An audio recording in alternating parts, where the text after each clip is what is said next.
Hello and welcome students, मैं हूं सिंटू सुमन आपका स्वागत करता हूं आपके अपने चैनल एजुकेशन पॉइंट पे। तो स्टूडेंट्स, आज का जो हमारा क्लास होने वाला है वो महा मैराथन की क्लास होने वाला है, क्योंकि आज हम लोग लगभग 350 से भी ज्यादा ऑब्जेक्टिव क्वेश्चन को बहुत ही आसानी से हम लोग क्या करेंगे, आज खत्म कर लेंगे। ठीक है, तो मुझे उम्मीद है कि आप लोग शुरू से अंत तक इस वीडियो में बने रहेंगे। ठीक है, हम लोग बिना समय गवाए इस वीडियो को क्या करते हैं, प्रारंभ करते हैं। चलिए, ठीक है, तो सबसे पहला हमारा जो क्वेश्चन है बच्चों कि बाल कृष्ण, एक सेकेंड बच्चों, कि बाल कृष्ण भट्ट किस युग के कवि थे। ठीक है, बाल कृष्ण भट्ट याद होगा। तो सबसे पहला ये जो चैप्टर है उस चैप्टर का नाम है बातचीत। क्या नाम है? बातचीत। और याद रखिएगा, बातचीत जो चैप्टर है वो बाल कृष्ण भट्ट जी के द्वारा लिखा गया है। और ये किस युग के कवि थे? तो याद रखिएगा, ये भारतेंदु युग के कवि थे। और ये क्वेश्चन VBI हो जाता है क्योंकि ये बार बार क्वेश्चन पूछने के चांसेस के ज्यादा है। चलिए, अगला जो हमारा क्वेश्चन है बच्चों कि लेखक बालकृष्ण भट्ट किस युग के साहित्यकार थे? भारतेंदु युग। ऑप्शन नंबर क्या हो जाएगा? बी बिल्कुल ही राइट उत्तर हो जाएगा। अगला, बातचीत का सबसे उत्तम तरीका क्या माना जा सकता है? तो बच्चों, बातचीत का जो सबसे उत्तम तरीका माना जा सकता है वो क्या हो सकता है? अपने से बातचीत करना, खुद से क्या करना, अवाक रहकर बातचीत करना, यानी अपने मन से बातचीत करना क्या होगा? सबसे उत्तम तरीका हो जाएगा। ऑप्शन नंबर डी बिल्कुल ही राइट उत्तर हो जाएगा। चलिए, अगला जो क्वेश्चन है कि संवाद करने का अच्छा तरीका क्या हो सकता है? सुनिए, संवाद करने का अच्छा तरीका है आत्मीयता। आत्मीयता मींस सेल्फ कॉन्फिडेंस। जब हम बात करेंगे किसी से तो हमारे अंदर सेल्फ कॉन्फिडेंस होनी चाहिए, मतलब आत्मीयता होनी चाहिए। ऑप्शन नंबर सी बिल्कुल ही क्या हो जाएगा? राइट उत्तर हो जाएगा।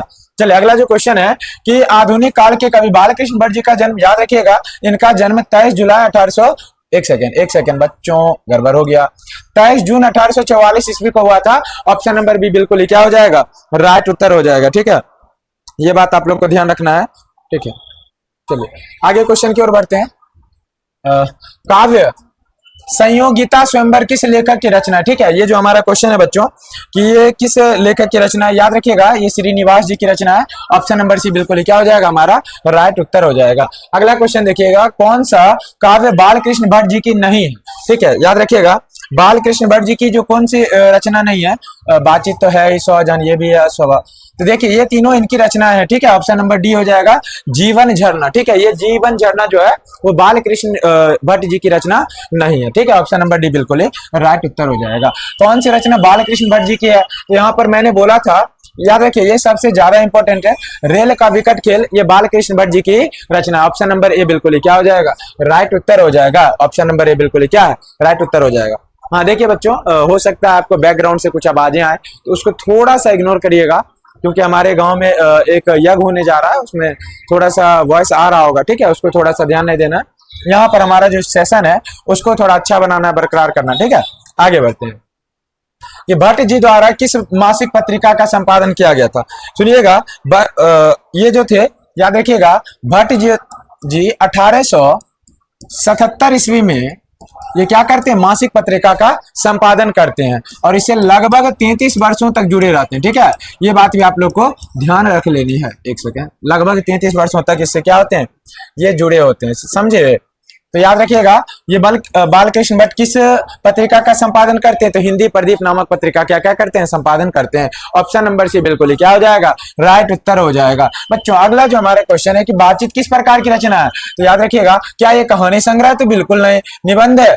तो सुनिए, ये एक प्रकार से हमारा निबंध है। ऑप्शन नंबर डी बिल्कुल ही क्या हो जाएगा? राइट उत्तर हो जाएगा। समझे? ऑप्शन नंबर डी बिल्कुल ही राइट उत्तर हो जाएगा। चलिए, अगला जो क्वेश्चन है हमारा कि रॉबिन्सन क्रूसो ने 16 वर्षों के बाद पहली बार किसके मुख से बात सुनी थी? तो फ्राइडे, एक सेकेंड, हाँ, फ्राइडे के मुख से पहली बार इन्होंने बात सुनी थी। ऑप्शन नंबर ए बिल्कुल क्या हो जाएगा? राइट उत्तर हो जाएगा। चलिए, अगला जो हमारा क्वेश्चन है कि बातचीत शीर्षक के निबंधकार कौन है? याद रखिएगा, बालकृष्ण बातचीत जो चैप्टर है वो बालकृष्ण भट्ट जी के द्वारा लिखा गया। ऑप्शन नंबर डी बिल्कुल हमारा राइट उत्तर हो जाएगा। चलिए, अगला जो क्वेश्चन है कि बातचीत पाठ के द्वारा बालकृष्ण भट्ट क्या बतलाना चाहते हैं? याद रखिएगा, इस चैप्टर में इन्होंने बातचीत की शैली, इट मींस बातचीत का तरीका बताया। ठीक है, हाँ, और आपको ये भी लग सकता है कि मैं बहुत फास्ट चल रहा हूँ, तो ये बिल्कुल ही सही है। मैं फास्ट इसलिए चल रहा हूँ ताकि आप लोग का समय बचा सकूं। ठीक है, ज्यादा से ज्यादा कम समय में ज्यादा कंटेंट आप लोग तक पहुंचा सकूं। ठीक है, ऑप्शन नंबर डी बिल्कुल ही यहाँ पर राइट उत्तर हो जाएगा। चलिए, अगला जो हमारा क्वेश्चन है कि बालकृष्ण भट्ट ने अंग्रेजी साहित्य के एडिशन और स्टील को, एक सेकंड, बालकृष्ण भट्ट ने अंग्रेजी साहित्य के एडिशन और स्टील को श्रेणी में रखा। ये जो क्वेश्चन है बच्चों, ये थोड़ा सा मुझे लग रहा है ये चंद्र शुक्ल जी ने बालकृष्ण भट्ट को किसकी श्रेणी में रखा है? अंग्रेजी साहित्य के एडिशन और स्टील जी की श्रेणी में रखा। ठीक है, तो यहाँ पर यह हो सकता है बालकृष्ण भट्ट को, ठीक है, अंग्रेजी साहित्य के एडिशन और स्टील की श्रेणी में किसने रखा है? तो रामचंद्र शुक्ला जी ने रखा है। ऑप्शन नंबर सी बिल्कुल ही राइट उत्तर हो जाएगा। चलिए अगला जो क्वेश्चन है कि बालकृष्ण भट्ट जी का जन्म कहाँ हुआ था? Allahabad Uttar Pradesh. Option number B बिल्कुल ही क्या हो जाएगा? राइट उत्तर हो जाएगा। चलिए आगे बढ़े, इस तरह से हम लोग आगे बढ़ रहे हैं। अगला क्वेश्चन है कि बालकृष्ण भट्ट ने किस पत्रिका का संपादन किया? तो इन्होंने हिंदी प्रदीप नामक पत्रिका चलाई 1877 ईस्वी में। ऑप्शन नंबर सी बिल्कुल ही क्या हो जाएगा? राइट उत्तर हो जाएगा।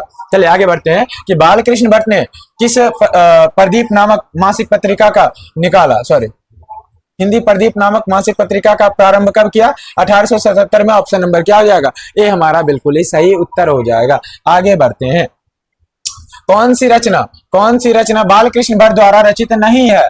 याद रखिएगा, इसमें मेघ दूतम ये इनकी रचना नहीं है। याद रखिएगा, मेघदूत कालिदास जी की रचना है, इसलिए ये इनकी रचना नहीं हो जाएगी, समझे। आगे बढ़ते हैं, अगला कौन सा बालकृष्ण भट्ट द्वारा रचित है? याद रखिएगा, इनके द्वारा रचा गया कौन सा है, सुन लीजिए। तो आप लोग को पता होना चाहिए कि बालकृष्ण भट्ट कौन लिखे हैं? 100 जान एक सुजान, और रेल का विकट के लिए भी लिखे। हिंदी प्रदीप इनकी पत्रिका है। ये सही बातों को विशेष रूप से ध्यान रखना है कि जब नाट्य के शुरू में होने वाले मंगल पाठ को क्या कहा जाता है? सुनिए, ये जो क्वेश्चन है, भजन कहा जाता है, नांदी पाठ कहा जाता है, मंगल याचन कहा जाता है, या फिर आरती कहा जाता है? बोलिए, जल्दी बोलिए। तो याद रखिएगा, जब नाट्य के प्रारंभ में, ठीक है, या शुरू में होने वाले मंगल पाठ को नांदी पाठ कहा जाता है। ऑप्शन नंबर बी बिल्कुल ही हमारा क्या हो जाएगा? राइट उत्तर हो जाएगा। चलिए अगला क्वेश्चन, एक सेकेंड, इसका ये क्वेश्चन है, मैं ऑप्शन बना देता हूं, ठीक है। ये क्वेश्चन हो सकता है मिसमैच हो। रॉबिन्सन क्रूसो को किस वर्ष में की उम्र में मनुष्य का मुख देखने को नहीं मिला? पहला ऑप्शन है 16, 18, 20 और 14।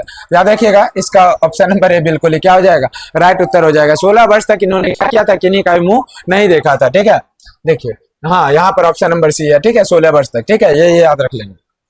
आगे बढ़ते हैं, किसने कहा था कि बोलने से मनुष्य का साक्षात्कार होता है? ये बेन जॉनसन का कथन है कि जब तक कोई मनुष्य नहीं बोलता है, जब तक कोई भी मनुष्य आपसे बात नहीं करेगा, आप उस मनुष्य के बारे में अधिक जानकारी प्राप्त नहीं कर सकते, ठीक है।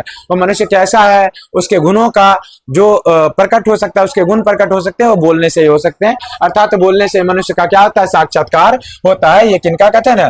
कि बेन जॉनसन जी का कथन। ये क्वेश्चन बहुत ही ज्यादा इंपॉर्टेंट है, ठीक है। और एडिसन जी का भी कथन है कि असल बातचीत केवल 2 व्यक्ति में ही हो सकती है। ये भी क्वेश्चन आ सकता है कि असल बातचीत केवल 2 व्यक्ति में ही हो सकती है। ये बात भी आप लोग को ध्यान रख लेना है। ऑप्शन नंबर यहाँ पर क्या हो जाएगा? बी बिल्कुल ही राइट उत्तर हो जाएगा, ठीक है। ऑप्शन नंबर बी बिल्कुल हमारा क्या है? सही उत्तर है। आगे बढ़ते हैं बच्चों, कि किसका विचार है कि असल बातचीत सिर्फ 2 व्यक्ति में हो सकती है? मैंने अभी जस्ट रिपीट किया था। ऑप्शन नंबर ए बिल्कुल ही सही हो जाएगा। एडिसन जी का ये मत था कि असल बातचीत केवल और केवल 2 व्यक्ति में ही हो सकती है।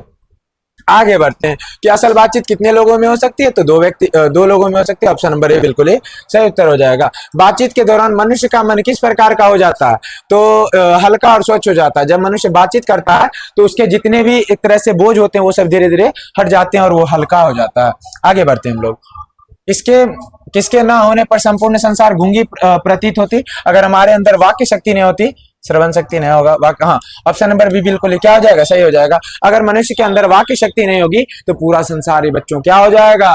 तो बोलिएगा, वाक्य शक्ति नहीं होगी तो पूरा संसार गूंगा हो जाएगा, ठीक है। ऑप्शन नंबर जो भी था। आगे देखिए, आर्ट ऑफ कन्वर्सेशन की कला कहाँ के लोगों में विकसित है? तो ये यूरोप के लोगों में देखने को मिलता है, ठीक है। आर्ट ऑफ कन्वर्सेशन का मतलब है बातचीत करने की कला, यानी बातचीत करने का जो तरीका है, उत्तम तरीका, उसी को आर्ट ऑफ कन्वर्सेशन कहा जाता है। चलिए आगे बढ़ते हैं। हिंदी कवि बालकृष्ण भट्ट किसके रचनाकार थे?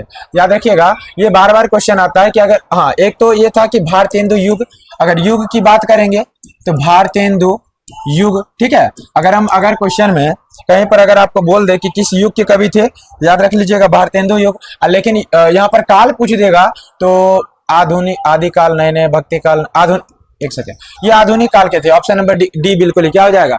सही हो जाएगा। युग पूछे तो भारतेंदु युग, काल पूछे तो आधुनिक काल। ऑप्शन नंबर डी बिल्कुल ही हमारा राइट उत्तर है। चलिए आगे क्वेश्चन है कि पाठ, एक सेकेंड, हाँ, लोकनायक के रूप में कौन प्रसिद्ध है? तो लोकनायक किनको कहा जाता है? याद रखना, जयप्रकाश नारायण जी को कहा जाता है। ऑप्शन नंबर सी बिल्कुल ही क्या हो जाएगा? राइट उत्तर हो जाएगा। लोकनायक के नाम से किन्हें जाना जाता है? तो याद रखिएगा, जयप्रकाश नारायण जी को लोकनायक के नाम से जाना जाता है। आगे बढ़ते हैं कि जयप्रकाश नारायण के अनुसार सदानंद जी किस प्रेस के मालिक थे? ठीक है, तो सदानंद जी, क्वेश्चन ये है, एक सेकेंड बच्चों, थोड़ा सा, एक सेकेंड।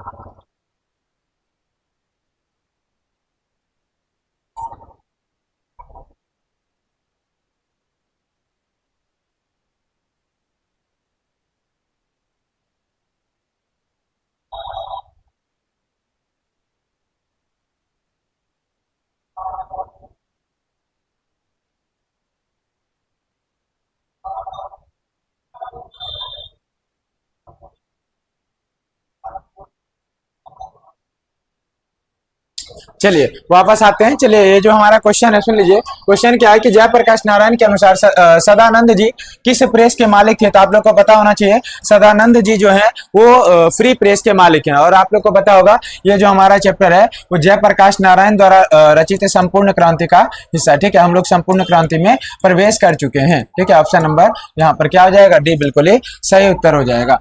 अगला क्वेश्चन है, एक सेकेंड। हाँ, ब्रेन ऑफ बॉम्बे किसे कहा गया? याद रखिएगा, संपूर्ण क्रांति शीर्षक के आधार पर बताना है। तो उमाशंकर दीक्षित जी को क्या कहा गया है? ब्रेन ऑफ बॉम्बे कहा गया। ऑप्शन नंबर बी बिल्कुल ही हमारा क्या हो जाएगा? राइट उत्तर हो जाएगा। चलिए चलिए जल्दी।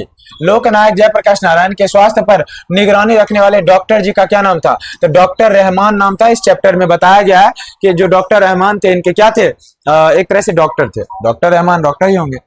अगला क्वेश्चन है कि लोकनायक जयप्रकाश जी को किसका भाषण सुनकर अमेरिका जाने की प्रेरणा मिली थी? ये क्वेश्चन याद रखिएगा। ये सबसे पहला, इनको अमेरिका का दलाल भी कहा जाता है। बहुत आदमी जो इनसे जलते हैं वो बोलते हैं अमेरिका का दलाल, अमेरिका का दलाल। ठीक है, एक सेकेंड। हेलो,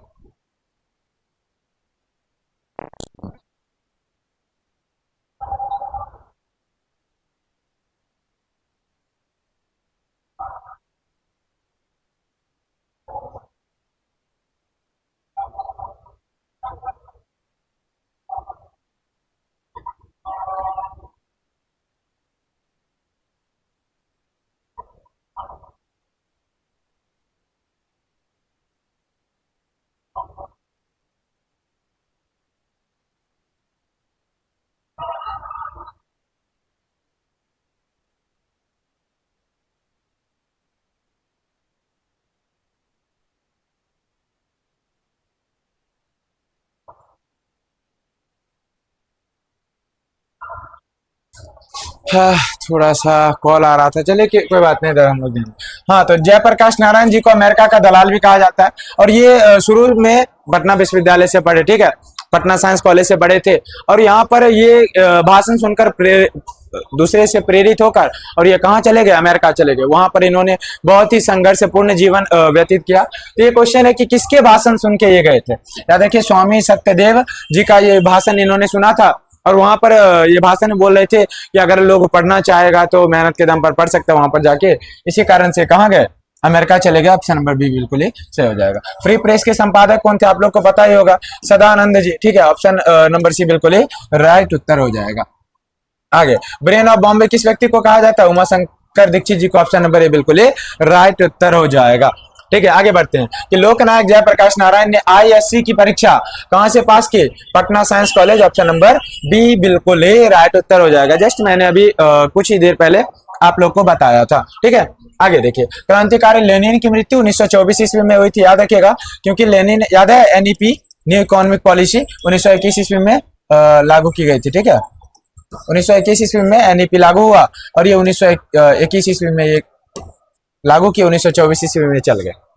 अगला जो क्वेश्चन है हमारा, लोकनायक जयप्रकाश मार्क्सवादी कब बने? ये भी क्वेश्चन बहुत ज्यादा इंपॉर्टेंट है बच्चों कि ये मार्क्सवादी विचारधारा को कब अपना लिए। तो याद रखिएगा, जब लेनिन मरे 1924 में, उनके बाद ये मार्क्सवादी विचारधारा को अपना लेते हैं। ऑप्शन नंबर डी बिल्कुल ही राइट उत्तर हो जाएगा। चलिए अगला जो क्वेश्चन है कि फणीश्वर नाथ रेणु की प्रमुख पुस्तक का नाम बताइए। तो आप लोग को बताना है कि फणीश्वर नाथ रेणु जी की प्रमुख रचना कौन सी है। ठीक है, याद रखिएगा फणीश्वर नाथ रेणु। तो एक सेकेंड, कुरुक्षेत्र ये कभी हो नहीं सकता, मैला आंचल ये भी नहीं हो सकता। कुरुक्षेत्र जो बच्चा ये रामधारी सिंह दिनकर जी क्या, ठीक है, उस जनपद का कवि हूँ। ठीक है, तो इसका आंसर आप लोग थोड़ा सा कमेंट बॉक्स में उत्तर देने का प्रयास कीजिए। ठीक है, इसको थोड़ा सा आप अपने स्तर से बताइए। मैं यहाँ पर इसका आंसर भूल गया हूँ, कोई बात नहीं, चलिए इधर कि वर्ष 1974 में बिहार प्रदेश के मुख्यमंत्री कौन थे। ये क्वेश्चन याद रखिएगा। ये अगर हम बात करें उस समय जब ये 1974 में, ये डेट इसलिए इंपॉर्टेंट है क्योंकि इस समय इन्होंने भाषण दिया था। भाषण का क्या नाम था, तो याद रखिएगा संपूर्ण क्रांति। ये कहाँ दिया था, पटना के गांधी मैदान में। ठीक है, पटना के गांधी मैदान में। और इन्हीं का परिणाम था कि इनको जेल तक जाना पड़ा था। कहाँ जाना पड़ा, तो जेल जाना पड़ा था। ठीक है, याद रखिएगा उस समय ये क्वेश्चन पूछा जा रहा है कि 1974 में पटना के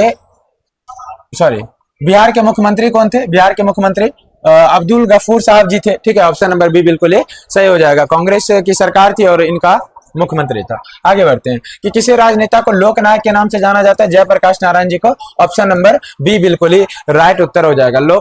लोकनायक के नाम से किन्हें जाना जाता है, जयप्रकाश नारायण जी को जाना जाता है।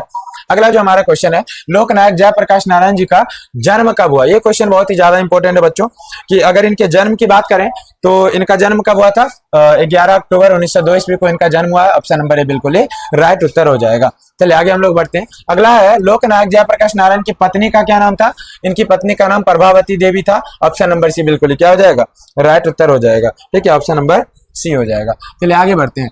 अगला जो हमारा क्वेश्चन है कि प्रसिद्ध पुस्तक रिकंस्ट्रक्शन ऑफ इंडियन पॉलिटी ये किनका लिखा गया, जयप्रकाश नारायण जी का लिखा गया। ऑप्शन नंबर डी बिल्कुल ही राइट उत्तर हो जाएगा। आगे हम लोग बढ़ते हैं। राजनीतिक दल प्रजा सोशलिस्ट पार्टी का गठन कब हुआ। याद रखिएगा ये प्रजा सोशलिस्ट पार्टी का जो गठन है 1952 ईस्वी में हुआ था। ऑप्शन नंबर ए बिल्कुल ही राइट उत्तर हो जाएगा। समझे, ऑप्शन नंबर ए बिल्कुल ही हमारा राइट उत्तर है। चलिए आगे बढ़ते हैं कि लोकनायक जयप्रकाश नारायण जी भारत रत्न, यहाँ पर इनको भारत रत्न भी मिला था।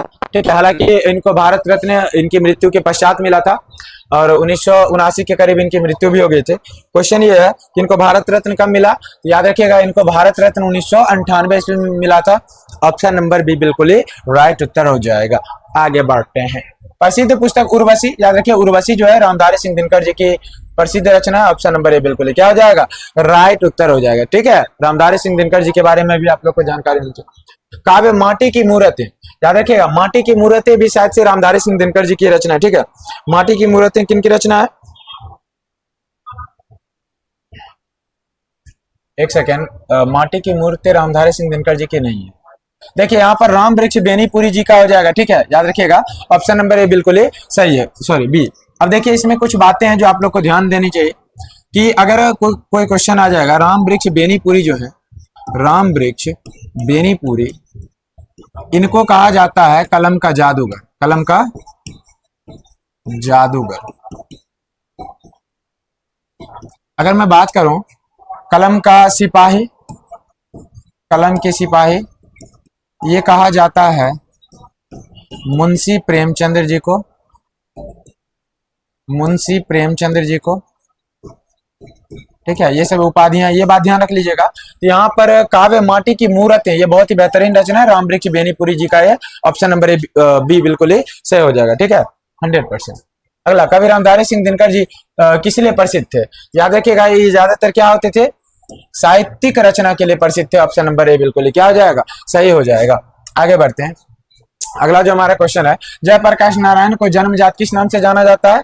ठीक है, एक सेकेंड, जनता किस नाम से जाना जाता है, तो जननायक के नाम से जानते हैं। ठीक है, ऑप्शन नंबर एक सेकेंड, लोकनायक ना होगा।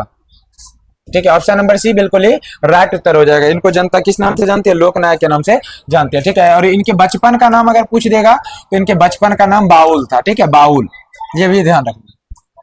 संपूर्ण क्रांति वाला ऐतिहासिक भाषण कब दिया गया, 1974 ईस्वी में दिया गया था। पटना में 5 जून 1974 ईस्वी में दिया गया था ये भाषण। ठीक है, ऑप्शन नंबर डी बिल्कुल ही सही उत्तर हो जाएगा। ठीक है, और आप लोग ये सोच रहे हैं मैं उधर क्यों देख रहा हूँ, उधर ही सारा सेटअप है, तो इसलिए वहां पर देखना पड़ता है कि क्या है, नया कमेंट आ रहा है क्या है नहीं। ठीक है, ऑप्शन नंबर डी बिल्कुल ही राइट उत्तर हो जाएगा। आगे बढ़ते हैं कि लोकनायक जयप्रकाश नारायण के बचपन का नाम बाबुल था, मैंने अभी जस्ट बताया था, ऑप्शन नंबर सी बिल्कुल ही राइट उत्तर हो जाएगा। आगे कि लोकनायक जयप्रकाश नारायण ने किस साल छात्र आंदोलन का नेतृत्व किया? 1974 ईस्वी में, ऑप्शन नंबर सी बिल्कुल ही हमारा क्या राइट उत्तर है। ठीक है, आगे बढ़े। चलिए, जयप्रकाश नारायण के पिताजी का क्या नाम था? तो हर्षुदयाल, इनके पिताजी का नाम था हर्षुदयाल, ऑप्शन नंबर बी बिल्कुल ही सही उत्तर हो जाएगा। ठीक है, चलिए आगे बढ़ते हैं कि जयप्रकाश नारायण रचित पाठ का क्या नाम है? तो जयप्रकाश नारायण ने इस चैप्टर में इस पाठ का क्या नाम है? याद रखिएगा, संपूर्ण क्रांति, ये चैप्टर तभी से चल रहा है। आगे हम लोग बढ़ते हैं कि संपूर्ण क्रांति क्या है, तो याद रखिएगा, एक सेकेंड, इस पे थोड़ा जूम करना पड़ेगा बच्चों, कि संपूर्ण क्रांति क्या है? संपूर्ण क्रांति एक प्रकार से भाषण है। ठीक है, याद रखिएगा, ऑप्शन नंबर बी बिल्कुल ही सही हो जाएगा। और संपूर्ण क्रांति किसकी देन है? यह याद रख लेना है कि संपूर्ण क्रांति जयप्रकाश नारायण जी की देन है, ऑप्शन नंबर डी बिल्कुल ही राइट उत्तर हो जाएगा। ठीक है, ये क्वेश्चन थोड़ा सा मिसप्रिंट हो गया था। संपूर्ण क्रांति पाठ में दिया गया भाषण किसका है? तो दिया गया भाषण ये जयप्रकाश नारायण जी का। ये क्वेश्चन आप लोग को बोर्ड एग्जाम में देखने को जरूर मिलेगा, ये बात भी आप लोग थोड़ा समझ लीजिएगा।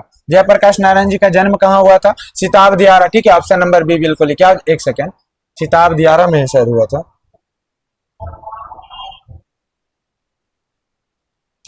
सिताब दियारा ही होगा। ठीक है, ऑप्शन नंबर बी बिल्कुल ही सही उत्तर हो जाएगा। आगे बढ़ते हैं कि 1974 में छात्र आंदोलन का नेतृत्व किसने किया? जयप्रकाश नारायण जी ने, ऑप्शन नंबर डी बिल्कुल ही क्या हो जाएगा, हमारा सही उत्तर हो जाएगा। चलिए आगे क्वेश्चन है, संपूर्ण क्रांति की शुरुआत कब हुई थी? संपूर्ण जो क्रांति है बच्चों, वो संपूर्ण क्रांति की शुरुआत कब हुई थी? 1974 ईस्वी में हुई थी, ऑप्शन नंबर ए बिल्कुल ही राइट उत्तर हो जाएगा। आगे बढ़ते हैं कि जयप्रकाश नारायण को समाज सेवा के किस पुरस्कार से सम्मानित किया गया? मतलब अगर बोला जा रहा है कि इनको कौन सा पुरस्कार मिला था, इनको मिला था मैग्सेसे सम्मान। ठीक है, ऑप्शन नंबर सी बिल्कुल ही सही उत्तर हो जाएगा। समझे, ऑप्शन नंबर सी बिल्कुल ही राइट उत्तर हो जाएगा। आगे देखिए, जयप्रकाश नारायण मद्रास में अपने किस मित्र के यहाँ गए थे? ईश्वर अय्यर। याद रखिएगा, यहाँ पर ये अपने मित्र, ऑप्शन नंबर सी, ईश्वर अय्यर के यहाँ पर रुके थे। ठीक है, ये जब मद्रास गए थे। ठीक है, आगे बढ़ते हैं कि जयप्रकाश नारायण के अनुसार देश का अविष्कार किसके हाथों में है? ठीक है, यानी जो देश है वो सचमुच किसके हाथों में? क्या पूंजीपतियों के हाथों में, पुरानी पीढ़ियों के हाथों में, नेताओं के हाथ में, नई पीढ़ियों के हाथों में? ठीक है, जो आने वाले जो हमारे फ्यूचर है वो नेक्स्ट जनरेशन है। ठीक है, आगे बढ़ते हैं।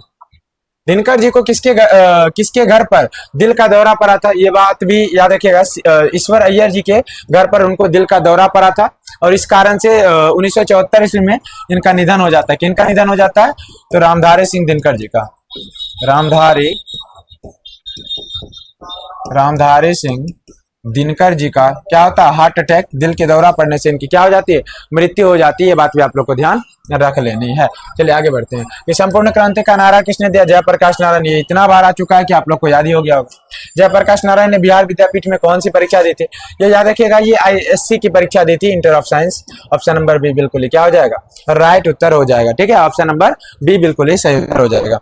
आगे बढ़ते हैं कि पुलिस के बड़े उच्चाधिकारी ने किससे मुंह से सुना था कि जयप्रकाश नारायण नहीं होते तो बिहार जल गया होता? ठीक है, ये क्वेश्चन अगर आप देखिएगा तो ये इतना ज्यादा इंपॉर्टेंट है। ठीक है, याद रखिएगा, ये दीक्षित जी के मुंह से सुने थे। ठीक है, दीक्षित जी ने इन्हें कहा था कि अगर, मतलब एक बड़े अधिकारी बोल रहे थे कि अगर जयप्रकाश नारायण जी नहीं होते तो पूरा बिहार क्या होता? जल गया होता। आगे बढ़ते हैं हम लोग कि जयप्रकाश नारायण किस मित्रता को ठोस मानते हैं? याद रखिएगा, अंडरग्राउंड की जो मित्रता होती है बच्चों, आपको अब दिख रहा होगा, अंडरग्राउंड की जो मित्रता है वो बहुत ही ठोस होती है। ऑप्शन नंबर सी बिल्कुल ही राइट उत्तर हो जाएगा। अगला, जयप्रकाश नारायण किसको भाई कहते थे? तो याद रखिएगा, पंडित जवाहरलाल नेहरू जी को। एक सेकेंड, भाई की बात हो रही है, पंडित जवाहरलाल नेहरू, तो इनको बहुत सही है, पंडित जवाहरलाल नेहरू जी को ये भाई कहते थे। ठीक है, ऑप्शन नंबर बी बिल्कुल ही राइट उत्तर हो जाएगा। बड़ा भाई कहते थे, लिख ही देता हूं, उनको ये बड़ा भाई कहते थे। ठीक है, याद रखिएगा। आगे बढ़ते हैं कि किस व्यक्ति ने कहा था अभी न जाने कितने मिलो इस देश की जनता को क्या करना है? बहुत ज्यादा तय करना। ये किन्होंने कहा था? ये याद होगा आपको, पंडित जवाहरलाल नेहरू जी का कथन था। ठीक है, कि अभी ना जाने इस देश की जनता को कितना ही ज्यादा तय करना दूरी। अगला जो है, किस अस्पताल में रामधारी सिंह दिनकर जी की मृत्यु हुई थी? अपोलो अस्पताल नहीं, श्री राम नर्सिंग होम। ब्लिन, ये भी गलत है, ये भी गलत है, ऑप्शन नंबर डी हो जाएगा ब्लिंगडन नर्सिंग होम। ठीक है, इसको तुरंत ही जब इनको 1974 ईस्वी में रामधारी सिंह दिनकर को हार्ट अटैक आया था, तब इनको क्या किया गया था, ब्लिंगडन नर्सिंग होम में ले जाया गया था, लेकिन ये किसी कारण बस बच नहीं पाए थे। उस दिन भारत का दुर्भाग्य था, ये 1974 में क्या हो गए थे, इनका निधन हो गया था, याद रखिएगा। अगला क्वेश्चन, सच्चिदानंद हीरानंद वात्स्यन अज्ञे द्वारा लिखी हुई कहानी कौन सी है? याद होगा आप लोग को, ये क्वेश्चन तो सबसे ज्यादा इंपॉर्टेंट है। ठीक है, तो आप लोग को पता ही होना चाहिए, बोलिए इसमें आप क्या बोलेंगे। ठीक है, एक सेकंड। हाँ, आप लोग को पता होगा, ये रोज लिखे क्योंकि तिरीच गलत हो सकता है, उसने कहा था लाना सिंह वाला, ये भी गलत है, सुखमय जीवन विनय, तो ऑप्शन नंबर बी बिल्कुल क्या हो जाएगा, सही उत्तर हो जाएगा। ठीक है, याद रखिएगा। आगे बढ़ते हैं। हाँ, याद रखिएगा, ये जो रोज चैप्टर है, इसमें एक मेन कैरेक्टर है मालती। मालती जो कैरेक्टर है वो इस चैप्टर का मेन है। इसमें इस मालती का एक लड़का भी होता है जिसका नाम होता है टीटी। ठीक है, और मालती का पति का नाम है महेश्वर। महेश्वर एक पेशे से डॉक्टर होता है। ठीक है, मरीजों का इलाज करते रहता है। लेखक एक बार घूमते घूमते कहाँ जाते हैं, मालती के घर जाते हैं। ठीक है, उस टाइप से ये चर्चा है। इस चैप्टर का नाम है हालांकि रोज। आगे बढ़ते हैं। अज्ञे मूलतः क्या थे, ये क्वेश्चन आ सकता है कि अज्ञे जी मूलतः क्या थे, तो याद रखिएगा अज्ञे जी ये एक कहानीकार थे, मूल रूप से कहानियां रचना ज्यादा पसंद करते थे। ऑप्शन नंबर सी बिल्कुल राइट उत्तर हो जाएगा। आगे हम लोग बढ़ते हैं कि अज्ञे जी ने इंटर परीक्षा कहाँ से पास की थी। अज्ञे जी जो थे वो इंटर की परीक्षा कहाँ से देते हैं, आप लोग को पता होना चाहिए। एक सेकेंड, अज्ञे जी इंटर की परीक्षा मद्रास क्रिश्चियन कॉलेज से देते हैं। ऑप्शन नंबर ए बिल्कुल सही हो जाएगा। आगे, अज्ञे जी की पहली कहानी कब प्रकाशित हुई थी, याद रख लेना है। अज्ञे जी की पहली कहानी है वो कब प्रकाशित हुई है, इनकी पहली कहानी कब प्रकाशित हुई है, तो शायद से इनकी पहली कहानी, इनका जन्म हुआ ये वो, ठीक है, याद रखिए ऑप्शन नंबर डी बिल्कुल इसे हो जाएगा। 1932 में इनकी पहली कहानी प्रकाशित हुई। महेश्वर की पत्नी का क्या नाम था, याद रखिएगा महेश्वर की जो पत्नी थी मालती थी।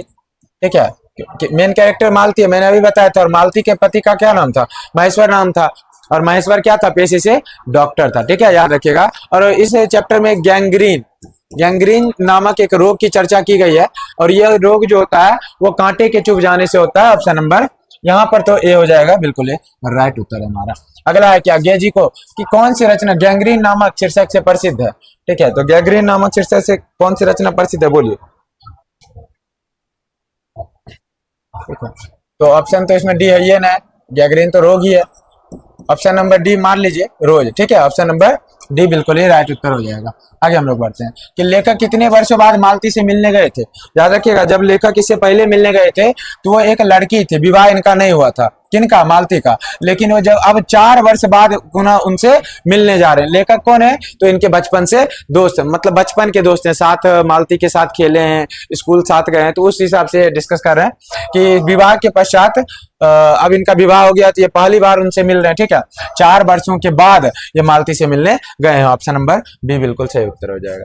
मालती के पति किस बीमारी का ऑपरेशन करते थे, गैंग्रीन। ऑप्शन नंबर सी हो जाएगा। ये क्वेश्चन इतना ज्यादा इंपॉर्टेंट है कि आप लोग को हर बार एग्जाम में देखने को मिल जाएगा, याद रखिएगा। मालती के पति का क्या नाम था, तो महेश्वर नाम था। ऑप्शन नंबर बी बिल्कुल सही उत्तर हो जाएगा। मालती के पति का क्या नाम था, महेश्वर नाम था बच्चों। आगे हम लोग बढ़ते हैं। भारतीय ज्ञानपीठ द्वारा अज्ञे जी को कौन सा पुरस्कार दिया गया, ये क्वेश्चन इंपॉर्टेंट हो जाता है, बोलिए। अज्ञे जी को क्या कौन सा पुरस्कार दिया गया, तो ज्ञानपीठ, तो भारतीय ज्ञानपीठ पुरस्कार। जब टॉपिक ही है ज्ञानपीठ द्वारा, तो क्या दिया गया है, भारतीय ज्ञानपीठ पुरस्कार दिया गया है। ऑप्शन नंबर सी बिल्कुल राइट उत्तर हो जाएगा। अज्ञे जी ने घर के किस हस्तलिखित पत्रिका का संपादन किया। अज्ञे जी जो पत्रिका का संपादन करते हैं, याद है कि आनंद बंधु नाम से इन्होंने अपनी पत्रिका चलाई है। ऑप्शन नंबर बी बिल्कुल राइट उत्तर हो जाएगा। अगला क्वेश्चन है, अज्ञे जी की पहली कहानी किस पत्रिका में प्रकाशित हुई है। याद रखिएगा, अज्ञे जी की पहली कहानी है वो पत्रिका सेवा के नाम से प्रकाशित हुई है। ऑप्शन नंबर सी बिल्कुल राइट उत्तर हो जाएगा। अगला क्वेश्चन है, महेश्वर कौन सा फल लेकर आया था, तो याद होगा महेश्वर आम लेकर आया था। ठीक है, एक कागज में लपेटे हुआ था, और मालती को जब वो फल देता है तो फल को मालती धोने जाती है, और उस अखबार के टुकड़े के लिए क्या करती है, तरसती है, क्योंकि अब मालती धीरे धीरे पढ़ाई से इसका नाता टूट चुका है, तो अखबार के टुकड़े को पढ़ने लगते। ठीक है, आगे हम बढ़ते हैं। रोज कहानी कौन सा पात्र डॉक्टरी पेशा से जुड़ा हुआ है, तो महेश्वर। ठीक है, महेश्वर क्या है, एक डॉक्टर है, डॉक्टरी पेशा से जुड़ा हुआ है। अज्ञा जी ने कितनी वर्ष तक की उम्र में कविता लिखना प्रारंभ कर दिया था? याद रखिएगा, ये बहुत होशियार आदमी थे। केवल 10 वर्ष की उम्र में, जब तक हम लोग क्या करते थे, एकदम बैट बॉल खेलते थे, ये कविता लिख रहे थे। बताओ आगे। मालती के पति का क्या नाम था? महेश्वर नाम था। ठीक है, एक सेकेंड, ये क्या थे मालती के पति? डॉक्टर थे। ठीक है, आगे कि तार सप्तक का संपादन किसने किया है? सच्चिदानंद हीरानंद वात्स्ययन अज्ञा जी के द्वारा तार सप्तक, प्रथम सप्तक, द्वितीय सप्तक सब इन्होंने लिखा है। आगे देखिएगा, अज्ञा जी किस वाद से संबंधित है? वो देखिए, याद रखिएगा बच्चों, ये क्वेश्चन बहुत ही ज्यादा इंपॉर्टेंट है। अज्ञा जी को प्रयोगवाद से जुड़ा हुआ माना जाता है। ठीक है, ये प्रयोगवाद से संबंधित है। ऑप्शन नंबर क्या हो जाएगा? बी बिल्कुल ही राइट उत्तर हो जाएगा। आगे हम बढ़ते हैं, इनमें कौन अज्ञा जी का नाटक कौन सा है? ठीक है, अज्ञा जी की अगर हम नाटक की चर्चा करते हैं तो इनकी जो नाटक है वो उत्तर प्रियदर्शी है। इनकी नाटक का क्या नाम है? उत्तर प्रियदर्शी। ऑप्शन नंबर सी बिल्कुल, एक सेकेंड, ऑप्शन नंबर सी बिल्कुल ही सही उत्तर हो जाएगा। उत्तर प्रियदर्शी इनकी क्या है? नाटक है। आगे बढ़ते हैं कि गैंग्रीन इनमें से किससे संबंधित है? तो एक वनस्पति बीमारी से संबंधित है। एक सेकेंड, ये वनस्पति कहाँ होगा? ये सब नहीं होगा। ऑप्शन नंबर डी, गैंग्रीन एक बीमारी है, रोग है। ठीक है, जो कि कांटे के चुभ जाने से होती है। ऑप्शन नंबर डी बिल्कुल ही राइट उत्तर हो जाएगा। मालती महेश्वर की संतान क्या नाम था? टीटी नाम था। ठीक है, टू टीटी। हाँ, ऑप्शन नंबर बी बिल्कुल ही हो जाएगा। महेश्वर के जो बेटा था, इकलौता बेटा, 1 साल का शायद से, वो उसका नाम क्या था? टीटी था। नदी के द्वीप किसकी रचना है? अज्ञा जी की रचना। ऑप्शन नंबर बी बिल्कुल ही सही उत्तर हो जाएगा। अगला, अज्ञा को ज्ञानपीठ पुरस्कार किस रचना पर प्राप्त हुआ? यह क्वेश्चन बहुत ही ज्यादा हाईलाइटेड है बच्चों, समझे कि एक सेकेंड,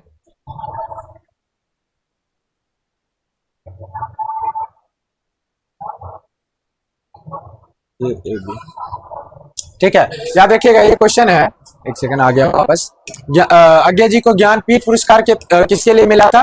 कितनी नावों में कितनी बार? ये इनकी बहुत ही फेमस रचना है, यही याद रख लेना। ऑप्शन नंबर ए सही उत्तर हो जाएगा। अगला क्वेश्चन है, अज्ञा जी का जन्म, याद रखिएगा 7 मार्च 1911 ईस्वी को अज्ञा जी का क्या हुआ था? जन्म हुआ था। ऑप्शन नंबर ए बिल्कुल ही क्या हो जाएगा? हमारा सही उत्तर हो जाएगा। आगे हम लोग बढ़ते हैं। अगला जो क्वेश्चन है कि अज्ञा जी के पिताजी का नाम था doctor Hiranand Shastri. Option number क्या है? बी बिल्कुल ही सही उत्तर हो जाएगा। अगला जो क्वेश्चन है कि कौन सी पुस्तक अज्ञा जी की है, यानी इनमें से कौन सी पुस्तक जो है वो अज्ञा जी की है। ठीक है, याद रखिएगा, अज्ञा जी की पुस्तक कौन सी है? याद होना चाहिए। एक सेकेंड, हरी घास पर छनबर, ये अज्ञा जी की पुस्तक है। ठीक है, ऑप्शन नंबर सी बिल्कुल ही राइट उत्तर हो जाएगा। आगे बढ़ते हैं, कौन सी रचना अज्ञा जी की नहीं है? निम्नलिखित में से कौन सी रचना अज्ञा जी की नहीं है? समझे, याद रखिएगा, अज्ञा जी की एक सेकेंड, ये भी है, भग्नदूत भी है, एक बूंद साउथ लिए। तिरीच अज्ञा जी की रचना बिल्कुल नहीं है, क्योंकि तिरीच तो दूसरा की रचना। ठीक है, आगे मैं चैप्टर में डिस्कस करने वाला हूँ तिरीच के बारे में। ठीक है, ये फिलहाल ऑप्शन नंबर डी बिल्कुल ही सही उत्तर हो जाएगा। रोज कहानी की नायिका कौन है? मालती। रोज कहानी पूरा जो है मालती के ऊपर डिपेंड करता है। ऑप्शन नंबर बी बिल्कुल सही हो जाएगा। रोज कहानी में अतिथि बनकर कौन आता है? मालती। एक सेकंड, मालती का पिता, गलत। मालती के दूर के रिश्तेदार का भाई, मामा, चाचा ने, याद रखिएगा, यही मालती के दूर के रिश्तेदार का भाई, जो कि कवि है। ठीक है, ये खुद कवि ही है, याद रखिएगा, ये कवि। कौन कवि जो है, मतलब इनके लेखक वही हीरानंद शास्त्री जी। रोज कहानी घंटे की किस खड़कन के साथ समाप्त होती है? ये जो रोज कहानी है, इसमें बताया गया है कि मालती का बिहेवियर थोड़ा एबनॉर्मल था। इसमें ये बताया गया है कि ये कहानी जब समाप्त होती है तो कितने बजते हैं? उस समय 11 बजते हैं, और ये कहानी बिल्कुल क्या होती है? समाप्त हो जाती है। लास्ट घंटा 11 पर जाके रुकता है। कौन सी कीर्ति अज्ञा जी की नहीं है? तो निम्नलिखित में से कौन सी कीर्ति अज्ञा जी की नहीं है? ये क्वेश्चन है हमारा, तो याद रखिएगा, अज्ञा जी की कौन सी कीर्ति नहीं है? हरिघास, ये तो है ही अज्ञा जी की। सदा नीरा, ठीक है, ऑप्शन नंबर सी बिल्कुल ही। एक सेकंड, सदा नीरा भी है। ओ सदा नीरा दूसरा का है, ये नहीं का है। कितनी नाव में? इन पर तो इनको ज्ञानपीठ पुरस्कार मिला हुआ है, तो हमारा बच जाता है पल्लव। ठीक है, ऑप्शन नंबर ए बिल्कुल ही सही उत्तर हो जाएगा। ठीक है, आप लोग अगर कंफर्म है तो 29 का ये कमेंट बॉक्स में उत्तर दीजिए, सही है कि गलत है। चलिए आगे बढ़ते हैं कि कौन सी रचना अज्ञा जी की है। ठीक है, तो ये बार बार क्वेश्चन इसमें से आता है, ज्यादा चांस है कि अज्ञा जी की रचना कौन सी है। तो याद रखिएगा, नदी के द्वीप इन्हीं की रचना है। ऑप्शन नंबर बी बिल्कुल ही सही उत्तर हो जाएगा। ठीक है, नदी की द्वीप किनकी रचना है? अज्ञा जी की रचना है, समझे।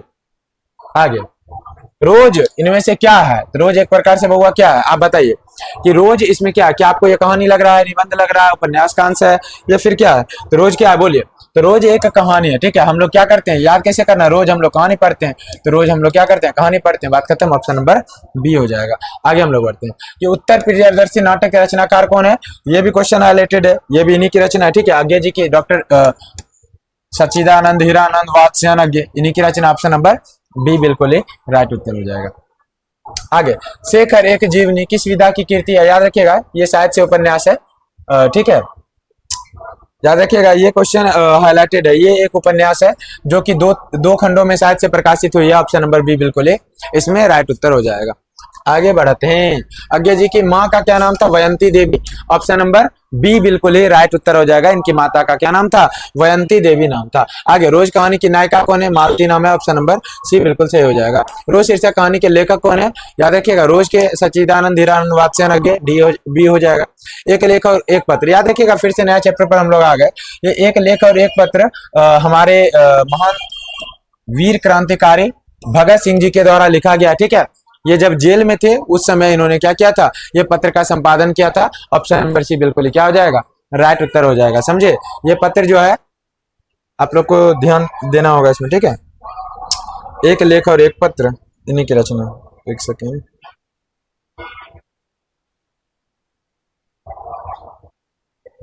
चलिए आगे बढ़ते हैं। अगला जो क्वेश्चन है कि भगत सिंह के पिता सरदार किशन सिंह तथा चाचा अजीत सिंह किसके सहयोगी थे? तो Lala Lajpat Rai, option number B बिल्कुल ही सही उत्तर हो जाएगा, ठीक है। ऑप्शन नंबर बी बिल्कुल राइट उत्तर हो जाएगा। अगला जो क्वेश्चन है बच्चों कि भगत सिंह ने अपने नेतृत्व में पंजाब के नौजवान भारत सभा का गठन कब किया? ये क्वेश्चन भी हाईलाइटेड है, आप बता सकते हैं। याद रखिएगा, इन्होंने इस सभा का गठन 1926 ईस्वी में किया था। ऑप्शन नंबर डी बिल्कुल ही राइट उत्तर हो जाएगा। आगे बढ़ते हैं तो भगत सिंह ने चंद्रशेखर आजाद के साथ मिलकर किस संघ का गठन किया? ये क्वेश्चन भी आए बच्चों, ये क्वेश्चन बहुत ही ज्यादा क्या इंपॉर्टेंट है। तो इसका उत्तर आप लोग बता सकते हैं, बोलिए क्या होना चाहिए। याद रखिएगा, ये हिंदुस्तानी समाजवादी प्रजातांत्रिक पार्टी जो है इसने स्थापित किया था। ऑप्शन नंबर सी बिल्कुल राइट उत्तर हो जाएगा, याद रखिएगा। आगे हम लोग बढ़ते हैं कि भगत सिंह किस उम्र में क्रांतिकारी गतिविधियों में शामिल हुए थे? तो भगत सिंह जो थे वो केवल महज 12 वर्ष के थे, तब उन्होंने क्या किया था?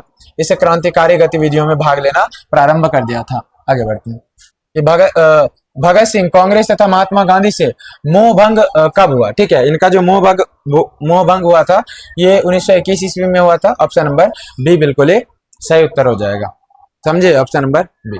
1914 ईस्वी में भगत सिंह किस पार्टी की ओर आकर्षित हो गए थे? तो 1914 ईस्वी में ये किस पार्टी से क्या हुए थे? आकर्षित हुए थे? तो याद होगा लाला लाजपत राय, उनकी पार्टी थी गदर पार्टी। ऑप्शन नंबर क्या हो जाएगा? डी हो जाएगा, ठीक है। ऑप्शन नंबर डी बिल्कुल ही राइट उत्तर हो जाएगा। आगे, चौरी चौरा हत्याकांड कब हुआ? 5 फरवरी 1922 ईस्वी को। ऑप्शन नंबर सी बिल्कुल ही राइट उत्तर हो जाएगा। आगे बढ़ते हैं, कौन सा निबंध भगत सिंह का लिखा हुआ नहीं है? मतलब कौन सा जो निबंध है वो भगत सिंह जी के द्वारा नहीं लिखा गया? तो आप बताइए, बोलिए क्या होना चाहिए।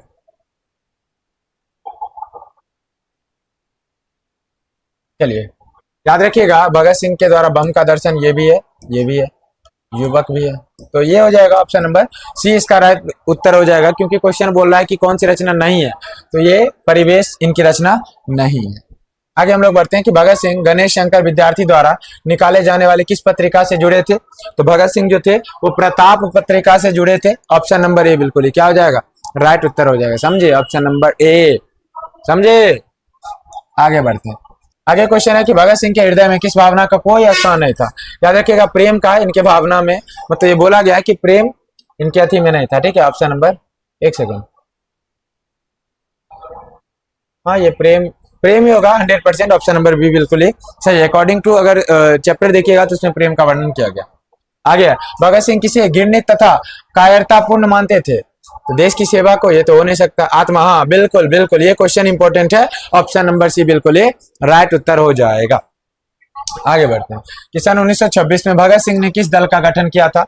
ये आप लोग को ध्यान रखना है कि भगत सिंह जी ने किस दल का गठन किया था, बोलिए।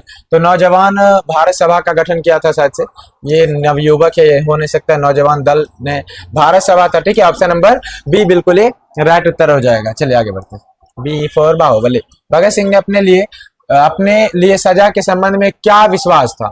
ठीक है, मृत्युदंड। इनको भरोसा था कि मुझे फांसी चढ़नी। ऑप्शन नंबर सी बिल्कुल ही सही हो जाएगा। आगे बढ़ते हैं कि प्रिंस क्रोमा क्रोमोटकनी, एक सेकेंड, प्रिंस क्रोमोटकिन कौन थे? ये एक महान व्यक्ति थे, अर्थशास्त्री थे। ठीक है, जब ये इस चैप्टर को पढ़िएगा तो वहां प्रदर्शन इसका यूज हुआ है अर्थशास्त्र का। ये क्या थे? विद्वान थे। भगत सिंह को फांसी कब दी गई? 23 मार्च 1931 ईस्वी को 7:33 में। ठीक है, ये इनके फांसी देने का समय था, याद रख लीजिएगा। शाम को 7:33 में इनको फांसी दे दी गई थी, सुबह में 7 से। आगे, एक लेख और एक पत्र के रचनाकार कौन है? Bhagat Singh. Option number A बिल्कुल ही राइट उत्तर हो जाएगा। चलिए आगे बढ़ते हैं। चौरी चौरा हत्याकांड 5 फरवरी 1922। ऑप्शन नंबर बी बिल्कुल ही सही उत्तर हो जाएगा। आगे बोलिए, प्रताप के संस्थापक कौन थे? बोलिए, इसका उत्तर क्या होगा? जल्दी जल्दी इसका उत्तर कमेंट बॉक्स में दीजिए। क्या होगा? जल्दी बोलिए। चलिए मैं बता देता हूँ, गणेश शंकर विद्यार्थी। ये क्वेश्चन हालांकि पीछे भी रिपीट कर चुका है। ठीक है, गणेश शंकर विद्यार्थी के द्वारा किसका स्थापना किया गया था? प्रताप नामक पत्रिका का। भगत सिंह जी का जन्म कब हुआ? ये सबसे ज्यादा इंपॉर्टेंट हो जाता है, क्योंकि अगर आप एक क्रांतिकारी जी का जन्म याद नहीं रख सकते हैं तो आपके लिए दिक्कत है। ठीक है, याद रख लीजिएगा, इनका जन्म 28 सितंबर 1907 ईस्वी को हुआ था। कब हुआ था? 28 सितंबर 1907 ईस्वी को हुआ था। ठीक है, और एक बात और, अगर रामधारी सिंह दिनकर जी का पूछता, रामधारी सिंह दिनकर जी का, तो उनका जन्म इसी के करीब 23 सितंबर 1908 ईस्वी को। ठीक है, बस इनसे थोड़े से बड़े छोटे थे वो। आगे, भगत सिंह के चाचा का क्या नाम था? कीरत सिंह शायद नाम था। कीरत सिंह, नहीं ना, ऑप्शन में इनके चाचा का नाम अजीत सिंह था। ऑप्शन नंबर बी बिल्कुल ही राइट उत्तर हो जाएगा। आगे बढ़ते हैं कि विद्यार्थी और राजनीति सिर्फ ये किनका लिखा गया है? भगत सिंह जी के द्वारा लिखा गया है। ऑप्शन नंबर सी बिल्कुल ही राइट उत्तर हो जाएगा।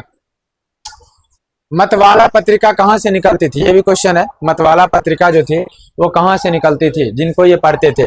जल्दी बोलिए, मतवाला पत्रिका कहाँ से निकलती थी? बोलिए, याद रखिएगा, मतवाला पत्रिका जो थी वो कोलकाता, इट मीन्स कलकत्ता से निकलती थी। उस समय उसका नाम कलकत्ता था, अभी कोलकाता।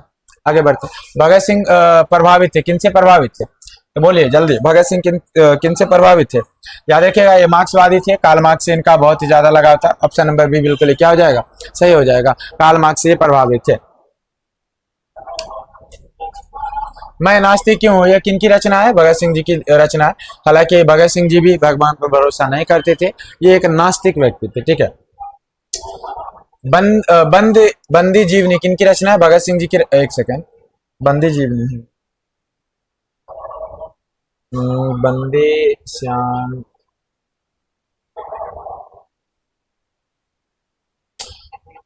बंदी जीवनी ऑप्शन नंबर डी होना चाहिए। ठीक है, रचिंद्र नाथ सान्याल जी की रचना है। ऑप्शन नंबर डी सही हो जाएगा। भगत सिंह जी को शहादत कब दी गई? 23 मार्च 1931 ईस्वी को। ऑप्शन नंबर ए।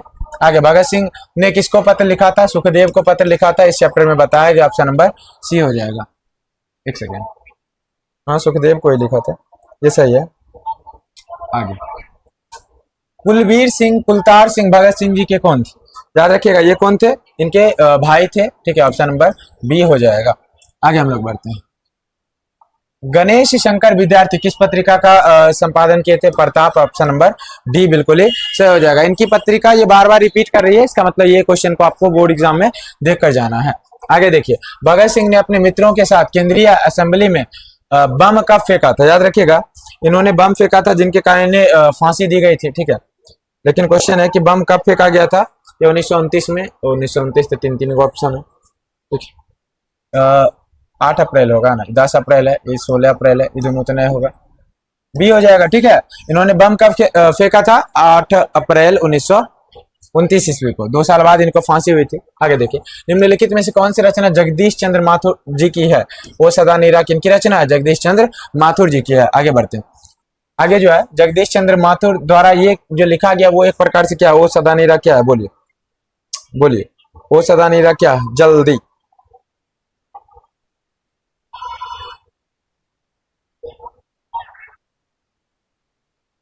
हेलो, हाँ बस 2 मिनट। ठीक ठीक।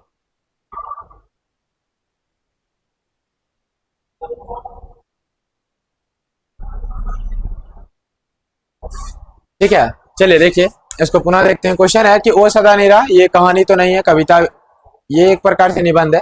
ऑप्शन नंबर ए बिल्कुल ये हमारा क्या हो जाएगा, राइट उत्तर हो जाएगा। आगे हम लोग बढ़ते हैं कि रविन्द्रनाथ रवि जगदीश चंद्र माथुर मूलतः क्या थी, ये मूलतः नाटककार थे। ठीक है, ऑप्शन नंबर सी बिल्कुल ही राइट उत्तर हो जाएगा। आगे ओ सदा निरा निबंध बिहार की किस क्षेत्र की संस्कृति पर लिखी गई है, तो याद रखिएगा ये सारण न है, मिथिला न, चंपारण। हाँ, ऑप्शन नंबर डी बिल्कुल ही सही उत्तर हो जाएगा, क्योंकि इस चैप्टर में अगर आप देखिएगा तो वहां पर चंपारण का ही जिक्र किया गया है। ठीक है, ऑप्शन नंबर डी बिल्कुल ही सही उत्तर हो जाएगा। आगे देखिएगा, चंपारण क्षेत्र बाढ़ का मुख्य कारण क्या है, जंगल का कटना, यही है, समझे, वहां पर जंगल कटा। ठीक है, ये सबसे ज्यादा इंपॉर्टेंट कारणों में से एक है। ऑप्शन नंबर ए बिल्कुल ही राइट उत्तर हो जाएगा। अगला क्वेश्चन देखिएगा, माथुर जी किस राज्य के शिक्षा सचिव नियुक्त किए गए थे, ये याद होना चाहिए कि बिहार के शिक्षा सचिव नियुक्त किए गए थे। ऑप्शन नंबर सी बिल्कुल ही क्या हो जाएगा, राइट उत्तर हो जाएगा, समझे। अगला जो क्वेश्चन है कि 12वीं सदी के लगभग 300 वर्ष तक किस वंश का शासन रहा, याद रखिएगा ये कर्नाट वंश का शासन था। ऑप्शन नंबर डी बिल्कुल ही क्या हो जाएगा, राइट उत्तर हो जाएगा। आगे बढ़ते हैं कि अंग्रेज ठेकेदार ने किस चीज की खेती का विस्तार किया, नील की खेती। ऑप्शन नंबर बी बिल्कुल क्या हो जाएगा, सही हो जाएगा। आगे देखिएगा, राजा हरि सिंह देव को गयासुद्दीन तुगलक का सामना कब करना पड़ा था, बोलिए जल्दी, इनको कब सामना करना पड़ा था, जल्दी बोलिए।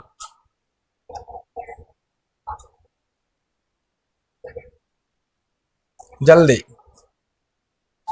देखिएगा, इस चैप्टर में बताया गया है कि 1250 ईस्वी के आसपास, इसका राइट उत्तर होना चाहिए ऑप्शन नंबर बी। ठीक है, अगला जो क्वेश्चन है, धांगड़ों की नील की खेती के सिलसिले में कब लगाया गया, धांगड़ जो जनजाति है उनको नील की खेती के लिए कब लगाया गया, बोलिए कब लाया गया था। यह याद रखिएगा, ये 18वीं शताब्दी के अंत में इनको नील की खेती के लिए बिहार लाया गया था, उत्तरी बिहार उस समय का। ऑप्शन नंबर ए हो जाएगा।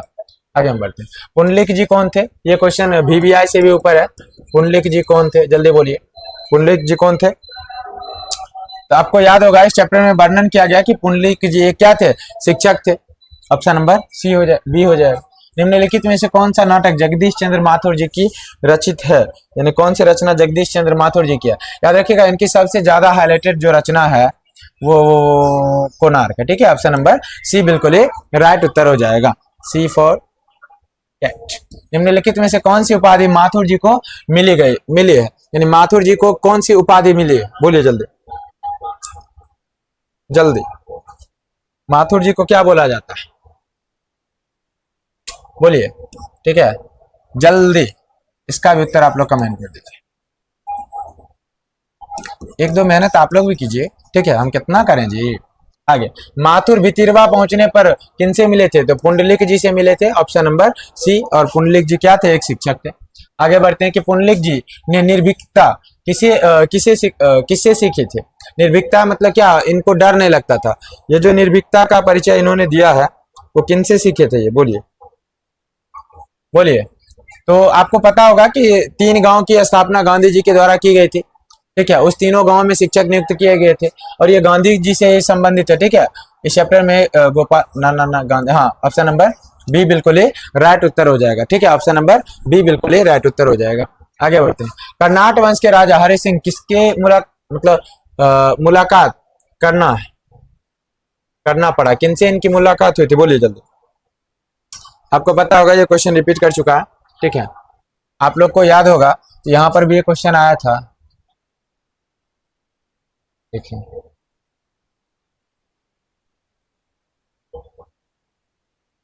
है ना, याद रखिएगा, गयासुद्दीन क्या था, गयासुद्दीन तुगलक था।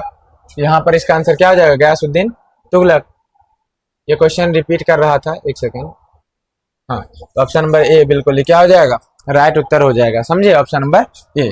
चलिए आगे बढ़ते हैं, चंपारणु धांगड़ कहाँ से आए थे, तो ये छोटा नागपुर के बठार। ऑप्शन नंबर सी बिल्कुल सही उत्तर हो जाएगा। आगे बढ़ते हैं कि गांधी जी चंपारण कब आए, 1917 में, 20 जून 1917, सी सही हो जाएगा।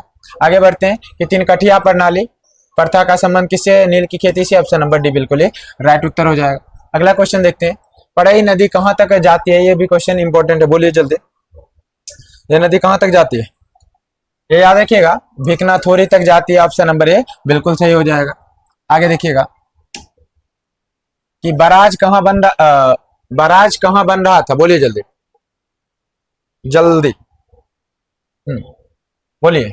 बराज जो है भैंसा लोटन में बन रहा था, ठीक है, ऑप्शन नंबर डी बिल्कुल सही उत्तर हो जाएगा। अगला, आम्रपाली या अम्बपाली ने तथागत को क्या सौंपा था, ठीक है, ये भी क्वेश्चन इंपॉर्टेंट है, बोलिए जल्दी। ठीक है, आम्रपाली, इसका मतलब आम्रवन, ऑप्शन नंबर बी बिल्कुल ही सही उत्तर हो जाएगा।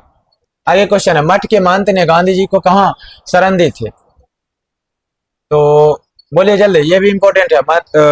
इनकी जान बचाई थी ना उन्होंने, याद है, एक जामुन के पेड़ के नीचे उनको शरण दी थी, ऑप्शन नंबर ए बिल्कुल ही सही उत्तर हो जाएगा। आगे बढ़ते हैं, जगदीश चंद्र माथुर, माथुर जी का जन्म कब हुआ था, बोलिए जल्दी। माथुर जी का जन्म कब हुआ था, बोलिए। माथुर जी का जन्म 1917, 17 अगस्त ना 16 जुलाई 1917 को हुआ था, ऑप्शन नंबर सी बिल्कुल ही क्या हो जाएगा, राइट उत्तर हो जाएगा। आगे बढ़ते हैं, वैशाली महोत्सव, यहाँ महोत्सव कर लीजिए, महोत्सव का बीजारोपण किसने किया, जगदीश चंद्र माथुर ने, ऑप्शन नंबर बी बिल्कुल क्या है, सही है, और ये अभी भी मनाया जाता है। अगला जो क्वेश्चन है, कौन सी कीर्ति माथुर जी की नहीं है, ठीक है, माथुर जी की कौन सी कीर्ति नहीं है, बोलिए जल्दी। याद रखिएगा, रेशमी टाई ये माथुर जी की कीर्ति नहीं है, ऑप्शन नंबर सी बिल्कुल ही राइट उत्तर हो जाएगा। आगे देखिए, कौन सी कीर्ति माथुर जी की नहीं है, ये क्वेश्चन देखिएगा जल्दी, कौन सी कीर्ति माथुर जी की नहीं है, तो भोर का तारा ये माथुर जी की कीर्ति नहीं है। आगे हम लोग बढ़ते हैं, ये बोलते क्षण किस साहित्य विद्या की कीर्ति है, ये क्या है, बोलिए। ये एक प्रकार से निबंध है, ऑप्शन नंबर ए बिल्कुल ही राइट उत्तर हो जाएगा। आगे बढ़ते हैं, ओ सदा नीरा किसको नियमित बनाकर लिखा गया है, ये नदी को नियमित बनाया गया, लेकिन किस नदी को, ये क्वेश्चन है आपका, बोलिए। ये याद रखिएगा, इसमें गंडक नदी की चर्चा है, ऑप्शन नंबर बी बिल्कुल ही क्या हो जाएगा, सही हो जाएगा। आगे हम लोग बढ़ते हैं कि थारन शब्द किस शब्द से आया, थार से, थार मरुस्थल, ऑप्शन नंबर बी बिल्कुल ही सही उत्तर हो जाएगा। आगे कि बिहार के सुप्रसिद्ध सांस्कृतिक उत्सव वैशाली महोत्सव का बीजारोपण किसने किया, ए जगदीश चंद्र माथुर, ऑप्शन नंबर सी बिल्कुल ही राइट उत्तर हो जाएगा। आगे देखिएगा, ओ मेरे सपने क्या है, याद रखिए ये इन्हीं की रचना है, बोलिए। ये ओ मेरे सपने क्या है, याद रखिएगा, ये नाटक है, ऑप्शन नंबर डी बिल्कुल ही क्या हो जाएगा, हमारा राइट उत्तर हो जाएगा। अगला जो है, गौतम बुद्ध का आविर्भाव कब हुआ था, गौतम बुद्ध का आविर्भाव मतलब जन्म कब हुआ था, बोलिए। लगभग 2500 वर्ष पहले, ऑप्शन नंबर बी बिल्कुल क्या हो जाएगा, सही उत्तर हो जाएगा।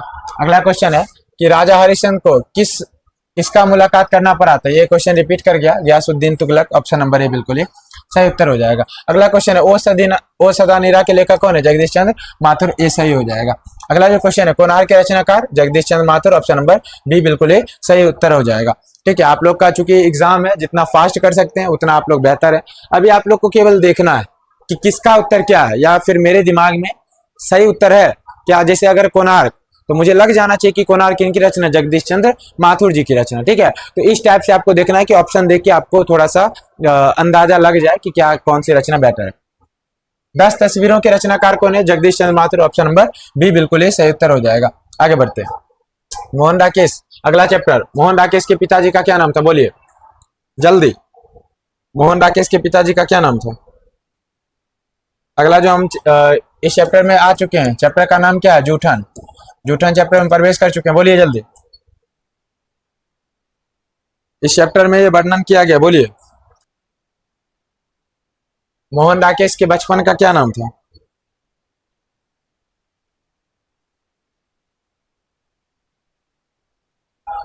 ठीक है, बोलिए। याद रखिएगा, इनके बचपन का नाम मदन मोहन मुगलानी था, ठीक है, ऑप्शन नंबर ए बिल्कुल ही सही उत्तर हो जाएगा। एक सेकेंड, ओ माय गुडनेस, ये तो जूठन चैप्टर का है ही नहीं। जूठन चैप्टर तो ओम प्रकाश वाल्मीकि जी के द्वारा लिखा गया, ठीक है, माय मिस्टेक, ऑप्शन नंबर ए हो जाएगा। हालांकि ये आप लोग को पता होना चाहिए कि ये जो हमारा चैप्टर है, उस चैप्टर का नाम है सिपाही के माँ, ठीक है। इसमें बिश्नी जो कैरेक्टर है मेन, बिश्नी और सिपाही जो युद्ध लड़ने जाता है, उस कैरेक्टर का वर्णन किया गया, ठीक है। इसमें ये मुन्नी कौन थे, उसका भाई था, और बिश्नी की बेटी थी, ऑप्शन नंबर डी बिल्कुल क्या हो जाएगा, सही उत्तर हो जाएगा, ठीक है। इस चैप्टर में वर्णन किया गया है इस सिपाही की माँ, इस चैप्टर में बताया गया क्या कि इसका जो बेटा है बिश्नी, बिश्नी इसकी माँ है, सिपाही की क्या है, माँ है, ठीक है। और इसकी एक बेटी है, बिश्नी की बेटी का क्या नाम है, मुन्नी नाम है। ये अपने भाई का इंतजार कर रही है, इसका जो भाई है वो युद्ध लड़ने गया, ठीक है। और वहां पर जर्मनी में मतलब सॉरी म्यांमार में बर्मा में युद्ध चल रहा है, उसी की कहानी का वर्णन इस चैप्टर में किया गया। ठीक है, आगे बढ़ते हैं। ये इसकी बेटी थी। सिपाही की माँ एकांकी की कथा वस्तु क्या है, बोलिए जल्दी। तो ये याद रखिएगा, निम्न मध्यम वर्गीय की कहानी, ऑप्शन नंबर ए बिल्कुल राइट उत्तर हो जाएगा। अगला क्वेश्चन है, सिपाही की माँ एकांकी की बिश्नी चारपाई के पास मोड़े पर बैठी क्या करती है, तो सूत काटती रहती है, ऑप्शन नंबर ए हो जाएगा। ठीक है, ऑप्शन नंबर ए बिल्कुल सही उत्तर हो जाएगा। आगे अगला, रंगून कहाँ है, याद रखिए इनका भाई जो है रंगून में युद्ध लड़ने गया था। ठीक है, इसका जो भाई है बिश्नी का बेटा या फिर मुन्नी का भाई, ये कहाँ युद्ध लड़ने गया, बर्मा में, जो कि कहाँ है, रंगून में, ऑप्शन नंबर बी बिल्कुल क्या हो जाएगा, सही उत्तर हो जाएगा। ठीक है, ऑप्शन नंबर बी। आगे, मोहन राकेश रचित नाटक संग्रह क्या है, मोहन राकेश जी के द्वारा कौन सी रचना लिखी गई है, बोलिए जल्दी। ये भी हाईलाइटेड क्वेश्चन है, ये याद रख लीजिएगा, उत्तर प्रियदर्शी, ऑप्शन नंबर ए बिल्कुल सही उत्तर हो जाएगा। आगे क्वेश्चन, सिपाही की माँ एकांकी के लेखक कौन है, या सिपाही की माँ के रचनाकार कौन है, तो याद रखिएगा, आप बताइए, बोलिए जल्दी। क्या रामधारी सिंह दिनकर जी, नहीं तो कहिएगा ये तो उसके हैं, किसके हैं, अर्धनारीश्वर जी के हैं ना जी, तो जल्दी बोलिए, आपको पता ही होगा, ओ सदानीरा के, उदय प्रकाश नारायण जी के, या मोहन राकेश, किनके रचना, तो सिपाही की जो माँ है वो मोहन राकेश जी की रचना। ठीक है, क्योंकि पहला क्वेश्चन तो आप देखे होंगे ना, यहाँ पर आप पहला क्वेश्चन में देख पाए कि मोहन राकेश के पिता का नाम ही था, तो इस चैप्टर की शुरुआत ही हो रही है इससे, तो ऑप्शन नंबर याद रखिएगा। हाँ, ये उत्तर प्रियदर्शी के बाद अगर हम चर्चा करें तो थोड़ा सा आप लोग के लिए अलग हो गया। ठीक है, ऑप्शन नंबर बी बिल्कुल क्या हो जाएगा, सही उत्तर हो जाएगा। आगे, ये बिश्नी किस एकांकी की पात्रा है, ठीक है, सिपाही की माँ, इसका एक मेन कैरेक्टर कौन है, बिश्नी है, जो कि क्या है, उसकी माँ है सिपाही की। आगे हम बढ़ते हैं कि मानक की माँ का क्या नाम है, बिश्नी, ऑप्शन नंबर सी बिल्कुल सही उत्तर हो जाएगा। आगे बढ़ते हैं कि मानक किस युद्ध में सिपाही के लड़ने गया है, ये भी क्वेश्चन इंपॉर्टेंट है, बोलिए इसमें किस युद्ध की चर्चा की गई है, बोलिए।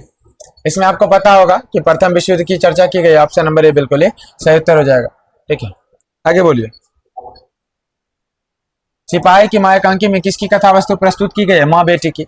इसमें माँ और बेटी बात करती है। ठीक है, माँ जो होती है बिश्नी और उसकी बेटी मुन्नी, वो बार बार बात करती है कि भाई कब आएगा। ठीक है, मुन्नी बार बार यही बोलती है। आगे, मोहन राकेश किस पत्रिका के संपादन रह चुके हैं, बोलिए इन्होंने किस पत्रिका का संपादन किया, सरीका। ठीक है, ऑप्शन नंबर ए बिल्कुल सही उत्तर हो जाए।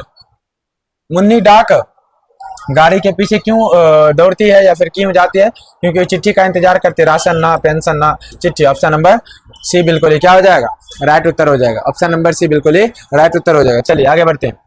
नाटक के क्षेत्र में जयशंकर प्रसाद जी के बाद की सबसे बड़ी प्रतिभा किनको मानी जाती है, बोलिए मोहन राकेश जी को मानी जाता है, ऑप्शन नंबर डी बिल्कुल सही उत्तर हो जाएगा।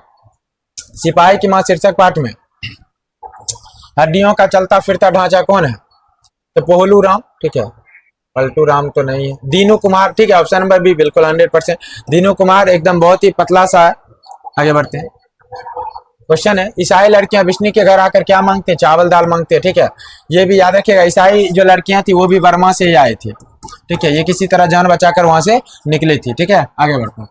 13 दिनों तक हम लोग भूखे प्यासे जंगली रास्ते में चलते रहे, किनकी रचना, ईसाई लड़कियां की। ठीक है, तभी इनकी जान बची थी। आगे बढ़ते हैं। मोहन राकेश किस आंदोलन के प्रमुख हस्ताक्षर थे, बोलिए जल्दी जल्दी, इसका उत्तर क्या होगा, याद रखिएगा, नई कहानी आंदोलन के प्रमुख क्या थे, हस्ताक्षर थे। आगे याद रखिएगा, निम्नलिखित में से कौन सी रचना मोहन राकेश जी की, बोलिए जल्दी, क्या होना चाहिए, याद रखिएगा, न आने वाला कल। ठीक है, कल कभी नहीं आता, ये इन्हीं की रचना है, क्या, मोहन राकेश जी की रचना है। आगे देखिएगा कि सिपाही की माँ पागल हो गई, सॉरी किसकी माँ पागल हो गई, बोले जल्दी, किसकी माँ पागल हो गई है, तो मानक की, सिपाही की, चौधरी की या दीनू की, तो दीनू तो कभी होगा नहीं, दीनू पतलू था, चौधरी तो कभी होगा नहीं। अब ये दो कहानी में पात्र है, और सिपाही की जो माँ है वो बिल्कुल स्वस्थ है। ठीक है, और मानक जो है वो मानक, सुनिए क्या होगा, जल्दी बोलिए, तो एक सेकेंड, इसकी माँ पागल हो गई, सिपाही की माँ पागल हो गई ना, चैप्टर का नाम है सिपाही की माँ, तो ऑप्शन नंबर बी बिल्कुल ही सही होगा। मुन्नी की उम्र कितनी है, बोलिए जल्दी, इस चैप्टर में मुन्नी का जिक्र किया गया, मुन्नी अभी कितनी है, 12 साल की है, तभी तो इसकी पड़ोसी आती है बार बार और इसको बोलती है कि अब इसका शादी का उम्र हो गया। आप तो जानबे करते हैं यहाँ पर पहले कितने कम उम्र में शादी हो जाती थी। निम्नलिखित में से बिश्नी की पड़ोसिन का क्या नाम है? बिश्नी की कुंती, ठीक है, कुत्ती नहीं कुंती। ऑप्शन नंबर सी बिल्कुल ही राइट उत्तर हो जाएगा। एक सेकेंड, आगे बढ़ते हैं। मुन्नी किस दिन मानक की चिट्ठी आने का भविष्यवाणी करती है? ठीक है, याद रखिए, बोलिए। इस चैप्टर में अगर आप देखिएगा तो वहां पर बताया गया है कि इस चैप्टर में बोल रहे हैं मुन्नी कि भैया की चिट्ठी जरूर आएगी। वो कब आएगी? मंगलवार को। ऑप्शन नंबर डी बिल्कुल ही क्या हो जाएगा? सही उत्तर हो जाएगा। आगे बढ़ते हैं। कौन कहता है मैं इसकी लाश ले जाकर चील और कौओं को खिला दूंगा? बोलिए जल्दी, बोलिए। याद है? सिपाही। ऑप्शन नंबर बी बिल्कुल ही राइट उत्तर हो जाएगा। मानक तो इसका बेटा, याद रखिए, इसके बेटे का क्या नाम है? मानक नाम है। मानक युद्ध पर गया और इसका जो दूसरा सिपाही है, दूसरे देश का सिपाही है, वो सपने में देखती है कि इसके बेटे को कोई मार रहा है। ठीक है, ऑप्शन नंबर बी बिल्कुल ही राइट उत्तर होगा। आगे बढ़ते हैं कि किसके कड़ों के मोती तारों की तरह चमकते थे? धन्नों के, बंतों के। जल्दी बोलिए, क्या होगा? इस चैप्टर में बताया गया है कि जो कड़े हैं वो धन्नों के कड़े क्या हैं? अच्छे हैं। और ये बोलती है कि मेरे भैया आएंगे तो मेरे लिए भी कड़े लाएंगे, इस टाइप से बोला गया। आगे बढ़ते हैं। थोड़ा सा ऑप्शन मिसमैच हो गया। किस पार्ट में यह उद्देश्य आया है कि फौजी वहां लड़ने के लिए हैं, वो भागने के लिए नहीं? ये कहाँ आया है? सिपाही की माँ जो चैप्टर है, इसी में इसका जिक्र किया गया। ऑप्शन नंबर सी बिल्कुल है। मोहन राकेश जी का जन्म कब हुआ था? बोलिए जल्दी। मोहन राकेश जी का जन्म कब हुआ था? याद रखिएगा, 8 जनवरी 1925 ईस्वी को इनका जन्म हुआ था। आगे बढ़ते हैं। इनमें से कौन सी कृति मोहन राकेश जी की है? कौन सी कृति है? तो जानवर और जानवर, ये किनकी रचना है? मोहन राकेश जी की रचना है, बेहतरीन रचना। आगे हम लोग बढ़ते हैं। बोलिए, मोहन राकेश जी का जन्म कहाँ हुआ था? मोहन राकेश जी का जन्म तो पता है, जांडी वाली गली, अमृतसर में हुआ था। ऑप्शन नंबर बी बिल्कुल ही सही उत्तर हो जाएगा। आगे, सिपाही की माँ किस एकांकी पात्र से लिया गया है? सिपाही की माँ किसका हिस्सा? बोलिए, आप लोग को पता ही होगा, अंडे के छिलके तथा अन्य एकांकी पात्र से लिया गया। आगे देखिएगा, मुन्नी और मानक की माँ का क्या नाम है? बिश्नी। ऑप्शन नंबर सी बिल्कुल ही राइट उत्तर हो जाएगा। आगे, सिपाही की माँ एकांकी के अनुसार लड़ाई कहाँ हो रही है? बर्मा में हो रही है। ऑप्शन नंबर बी बिल्कुल ही राइट उत्तर हो जाएगा बच्चों। मोहन राकेश की एकांकी का क्या नाम है? तो शीर्षक का क्या नाम है जी? सिपाही की माँ। समझे? बोलिए, सिपाही की माँ कौन है? बिशनदेही या बिश्नी? ऑप्शन नंबर बी बिल्कुल क्या हो जाएगा? राइट उत्तर हो जाएगा। आगे बोलिए, ए बालक बोला, सिपाही की माँ एकांकी में कुंती कौन थी? कुंती उनकी पड़ोसी थी। ऑप्शन नंबर सी, बार बार आती थी, बोलती थी अब इसका उम्र हो गया है शादी करने का, मुन्नी के बारे में बार बार शादी पर जोर देती थी। ऑप्शन नंबर सी। रवेश क्या है? बोलिए, रवेश क्या होता है? इस चैप्टर में एक जगह रवेश की चर्चा की गई, बोलिए क्या? जल्दी याद रखिएगा, मोटे सूत की बुनी हुई चादर को रवेश कहा गया। ठीक है, ऑप्शन नंबर बी सी बिल्कुल ही सही उत्तर हो जाएगा। चलिए, अगला हमारा चैप्टर है, नामवर सिंह द्वारा लिखा गया ये चैप्टर है। ठीक है, चैप्टर का नाम आप लोग को पता होना चाहिए, प्रगीत और समाज। प्रगीत और समाज। हम लोग एक और चैप्टर को आगे बढ़ा रहे हैं, चैप्टर का नाम है प्रगीत और समाज। चलिए आगे बढ़ते हैं। सबसे पहले, नामवर सिंह कौन सी रचना है? प्रगीत और समाज। ऑप्शन नंबर सी बिल्कुल ही राइट उत्तर हो जाएगा। आगे चलिए आगे बढ़ते हैं। इनके गुरुजी कौन थे? याद रखिएगा, नामवर सिंह जी के गुरु हजारी प्रसाद, एक सेकंड गलत हो गया, हजारी प्रसाद द्विवेदी थे। ऑप्शन नंबर बी बिल्कुल ही क्या हो जाएगा? राइट उत्तर हो जाएगा। चलिए बोलिए, नामवर सिंह बी और एम ए कहां से किया था? बोलिए जल्दी, बोलिए। इन्होंने JNU से किया था। ऑप्शन नंबर ए बिल्कुल ही राइट उत्तर हो जाएगा। आगे बढ़ते हैं। प्रगीत कैसा काव्य है? बोलिए, प्रगीत क्या? कविता है, कहानी है, प्रबंध काव्य है, या फिर क्या? याद रखिएगा, ये एक प्रबंध काव्य है। ऑप्शन नंबर सी बिल्कुल ही राइट उत्तर हो जाएगा। दुनिया को हाथ की तरह गर्म और सुंदर होना चाहिए, यह किसका अंश है? ये आप लोग को पता ही होना चाहिए, किसका अंश है? बोलिए जल्दी।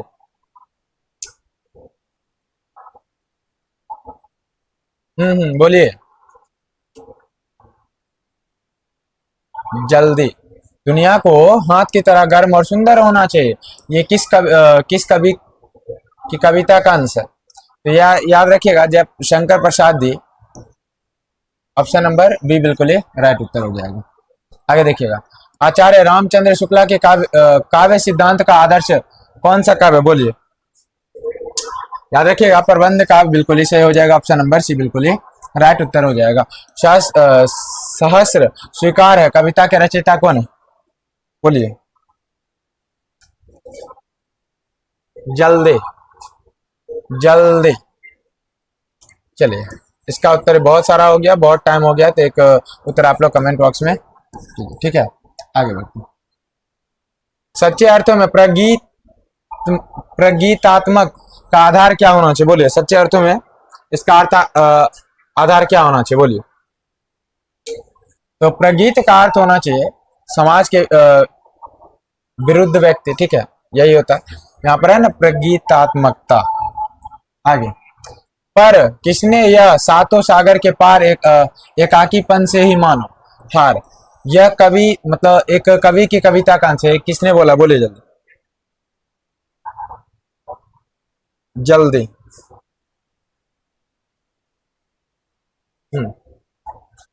बोलिए, ये याद रखिएगा ये जो है शमशेर बहादुर सिंह जी के द्वारा लिखा गया। आगे बढ़ते हैं। नागार्जुन के काव्य संसार के प्रगीत नायक का व्यक्ति किस प्रकार का है, जल्दी बोलिए, इसका क्या होगा आंसर, इसका होगा निष्काव्य पकड़, इस टाइप से होगा, ठीक है। ये चैप्टर थोड़ा सा पेचीदा है, इसमें थोड़ा सा आपको याद ज्यादा करना पड़ेगा ज्यादातर चीजें। क्वेश्चन, नंबर सिंह को कविता के नए प्रतिमान पर साहित्य अकादमी पुरस्कार 1971 मिला था, ऑप्शन नंबर बी बिल्कुल राइट उत्तर हो जाएगा। आगे बोलिए, तन गई रीढ़ किनकी रचना है, तन गई रीढ़, बोलिए जल्दी। ये आप लोग को पता होगा नागार्जुन की रचना, ऑप्शन नंबर सी बिल्कुल राइट उत्तर हो जाएगा। और एक सेकंड, यहाँ पर भी ये रचना नागार्जुन की ही थी, ठीक है, मैंने शायद से ठीक है यहाँ पर बच्चों नागार्जुन मारिएगा, ऑप्शन नंबर सी बिल्कुल ही राइट होना चाहिए, यहाँ पर मैंने थोड़ा सा मिस्टेक कर दिया। आगे देखिएगा, नामवर सिंह 1970 में किस विश्वविद्यालय में हिंदी विभाग के अध्यक्ष पद पर प्रोफेसर के रूप में नियुक्त किए गए थे, बोलिए किस विभाग में। आपको पता होगा कि जोधपुर विश्वविद्यालय में क्या हुए थे, प्रोफेसर के पद पर स्थापित किए गए थे। आगे बढ़ते हैं। आगे क्वेश्चन है कि दूसरी परंपरा की खोज किसकी रचना है, तो दूसरी परंपरा की जो खोज है वो नामवर सिंह जी की रचना है, ऑप्शन नंबर बी बिल्कुल राइट उत्तर हो जाएगा। आगे जो क्वेश्चन है कि निम्नलिखित में से प्रलय की छाया के कवि कौन है, बोलिए। तो प्रलय की छाया है Jaishankar Prasad ji, option number C बिल्कुल राइट उत्तर हो जाएगा। आगे बढ़ते हैं, बोलिए तुलसीदास के रचयिता कौन है, तुलसीदास सूर्यकांत त्रिपाठी निराला जी के द्वारा लिखा गया, ऑप्शन नंबर सी बिल्कुल क्या हो जाएगा, राइट उत्तर हो जाएगा। कविता के लिए प्रतिमान के लेखक कौन है, बोलिए कविता के लिए प्रतिमान किन्होंने लिखा, कविता के लिए प्रतिमान भी नामवर सिंह जी के द्वारा ही लिखा गया, ऑप्शन नंबर डी बिल्कुल राइट उत्तर हो जाएगा। आगे, बाज की दाढ़ में आदमी का खून लग चुका है, यह किस चैप्टर की पंक्ति है, बोलिए बोलिए जल्दी। तय तो यही था, ठीक है तय तो यही था, ऑप्शन नंबर डी बिल्कुल ही राइट उत्तर हो जाएगा। आगे, तुम लोगों से दूर हूं, इसकी कविता चैप्टर ही पेचीदा, ये मानव मुक्ति बोध की कविता, ऑप्शन नंबर ए बिल्कुल सही उत्तर हो जाएगा। आगे देखिएगा, नामवर सिंह जी का जन्म कहाँ हुआ था, मतलब कब हुआ था, बोलिए 1927, 28 जुलाई 1927, ऑप्शन नंबर ए बिल्कुल क्या हो जाएगा, राइट उत्तर हो जाएगा। कौन सा पुरस्कार नामवर सिंह जी की है, मतलब कौन सी रचना पुस्तक नामवर सिंह जी की है, बोलिए जल्दी, याद है, याद रखिएगा पृथ्वीराज राशों की भाषा, ये इन्हीं की रचना है, ऑप्शन नंबर बी बिल्कुल क्या हो जाएगा, राइट उत्तर हो जाएगा। आगे बढ़ते, कौन सी पुस्तक नामवर सिंह जी की नहीं है, बोलिए, ये भी हाईलाइटेड क्वेश्चन है, याद रखिएगा ये तिरीच इनकी रचना नहीं है, क्योंकि आप जानिएगा तिरीच हम लोग अगला चैप्टर का क्वेश्चन भी करने वाले हैं, वो भी इंपॉर्टेंट है। आगे देखिएगा, राम की शक्ति पूजा किनकी कविता है, राम की शक्ति पूजा किनकी कविता है, तो ये याद रखिएगा निराला जी की कविता, ऑप्शन नंबर डी हो जाएगा। प्रगीत और समाज के लेखक कौन है, तो Namvar Singh, option number C बिल्कुल ही राइट उत्तर हो जाएगा। अगला क्वेश्चन है, नामवर सिंह द्वारा लिखित प्रगीत और समाज क्या है, ये भी क्वेश्चन भी है, बोलिए जल्दी। ये एक प्रकार से क्या है, तो बच्चों ये एक प्रकार से निबंध है, ऑप्शन नंबर बी बिल्कुल क्या हो जाएगा, राइट उत्तर हो जाएगा। ये क्वेश्चन देखिए जल्दी, क्वेश्चन है कि नामवर सिंह को किस कीर्ति पर साहित्य अकादमी पुरस्कार मिला था, ये क्वेश्चन है, हाँ कविता के नए प्रतिमान पर, ऑप्शन नंबर ए बिल्कुल क्या हो जाएगा, राइट उत्तर हो जाएगा। आगे बढ़ते हैं, नामवर जी नामवर सिंह प्रधान संपादक थे, बोलिए किनके संपादक थे, बोलिए। ये याद रखिएगा, आलोचना या त्रैमासिक, ये ऑप्शन नंबर डी बिल्कुल ही राइट उत्तर हो जाएगा। आगे जो है, कामायनी के कवि कौन है, कामायनी के कवि कौन है, बोलिए जल्दी। कामायनी की रचना किन्होंने की है, तो निराला जी की रचना है, ऑप्शन नंबर डी बिल्कुल ही राइट उत्तर हो जाएगा। फिर लिरिक का पर्यायवाची क्या होता है, जल्दी। लिरिक का पर्यायवाची होता है प्रगीत, ऑप्शन नंबर ए बिल्कुल ही राइट उत्तर हो जाएगा। चलिए अगला क्वेश्चन है, जूठन के रचनाकार कौन है, तो याद होगा ओम प्रकाश वाल्मीकि जी के द्वारा लिखा गया। इस चैप्टर में दलित के बारे में बताया गया, ये एक दलित थे, ठीक है। इनका जीवन बहुत ही कष्टमय तरीके से गुजरा था। चूंकि स्कूल भी जाते थे तो वहां पर भी इनके साथ बहुत ज्यादा भेदभाव होता था। पहला दिन जब स्कूल गए कौन, ओम प्रकाश वाल्मीकि जी, तो इनके साथ बहुत ज्यादा भेदभाव हुआ, इनको वर्ग में पढ़ने नहीं दिया जाता था, बहुत ही ज्यादा भेदभाव देखने को मिलता था, ठीक है। और इसी पर ये कहानी है, इनको बहुत ही ज्यादा दर्दनाक कहानी पढ़ना चाहिए आप लोग को, ऑप्शन नंबर सी बिल्कुल राइट उत्तर होगा। ओम प्रकाश वाल्मीकि की रचना कौन सी, ये भी क्वेश्चन है, बोलिए। तो जूठन किनकी रचना, ओम प्रकाश वाल्मीकि जी की। अगला जो क्वेश्चन है हमारा, ओम प्रकाश वाल्मीकि को 1993 में कौन सा पुरस्कार मिला था, बोलिए जल्दी। ओम प्रकाश वाल्मीकि जी को कौन सा पुरस्कार मिला,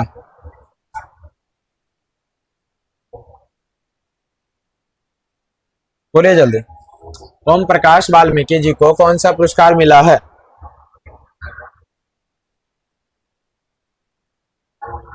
ठीक है।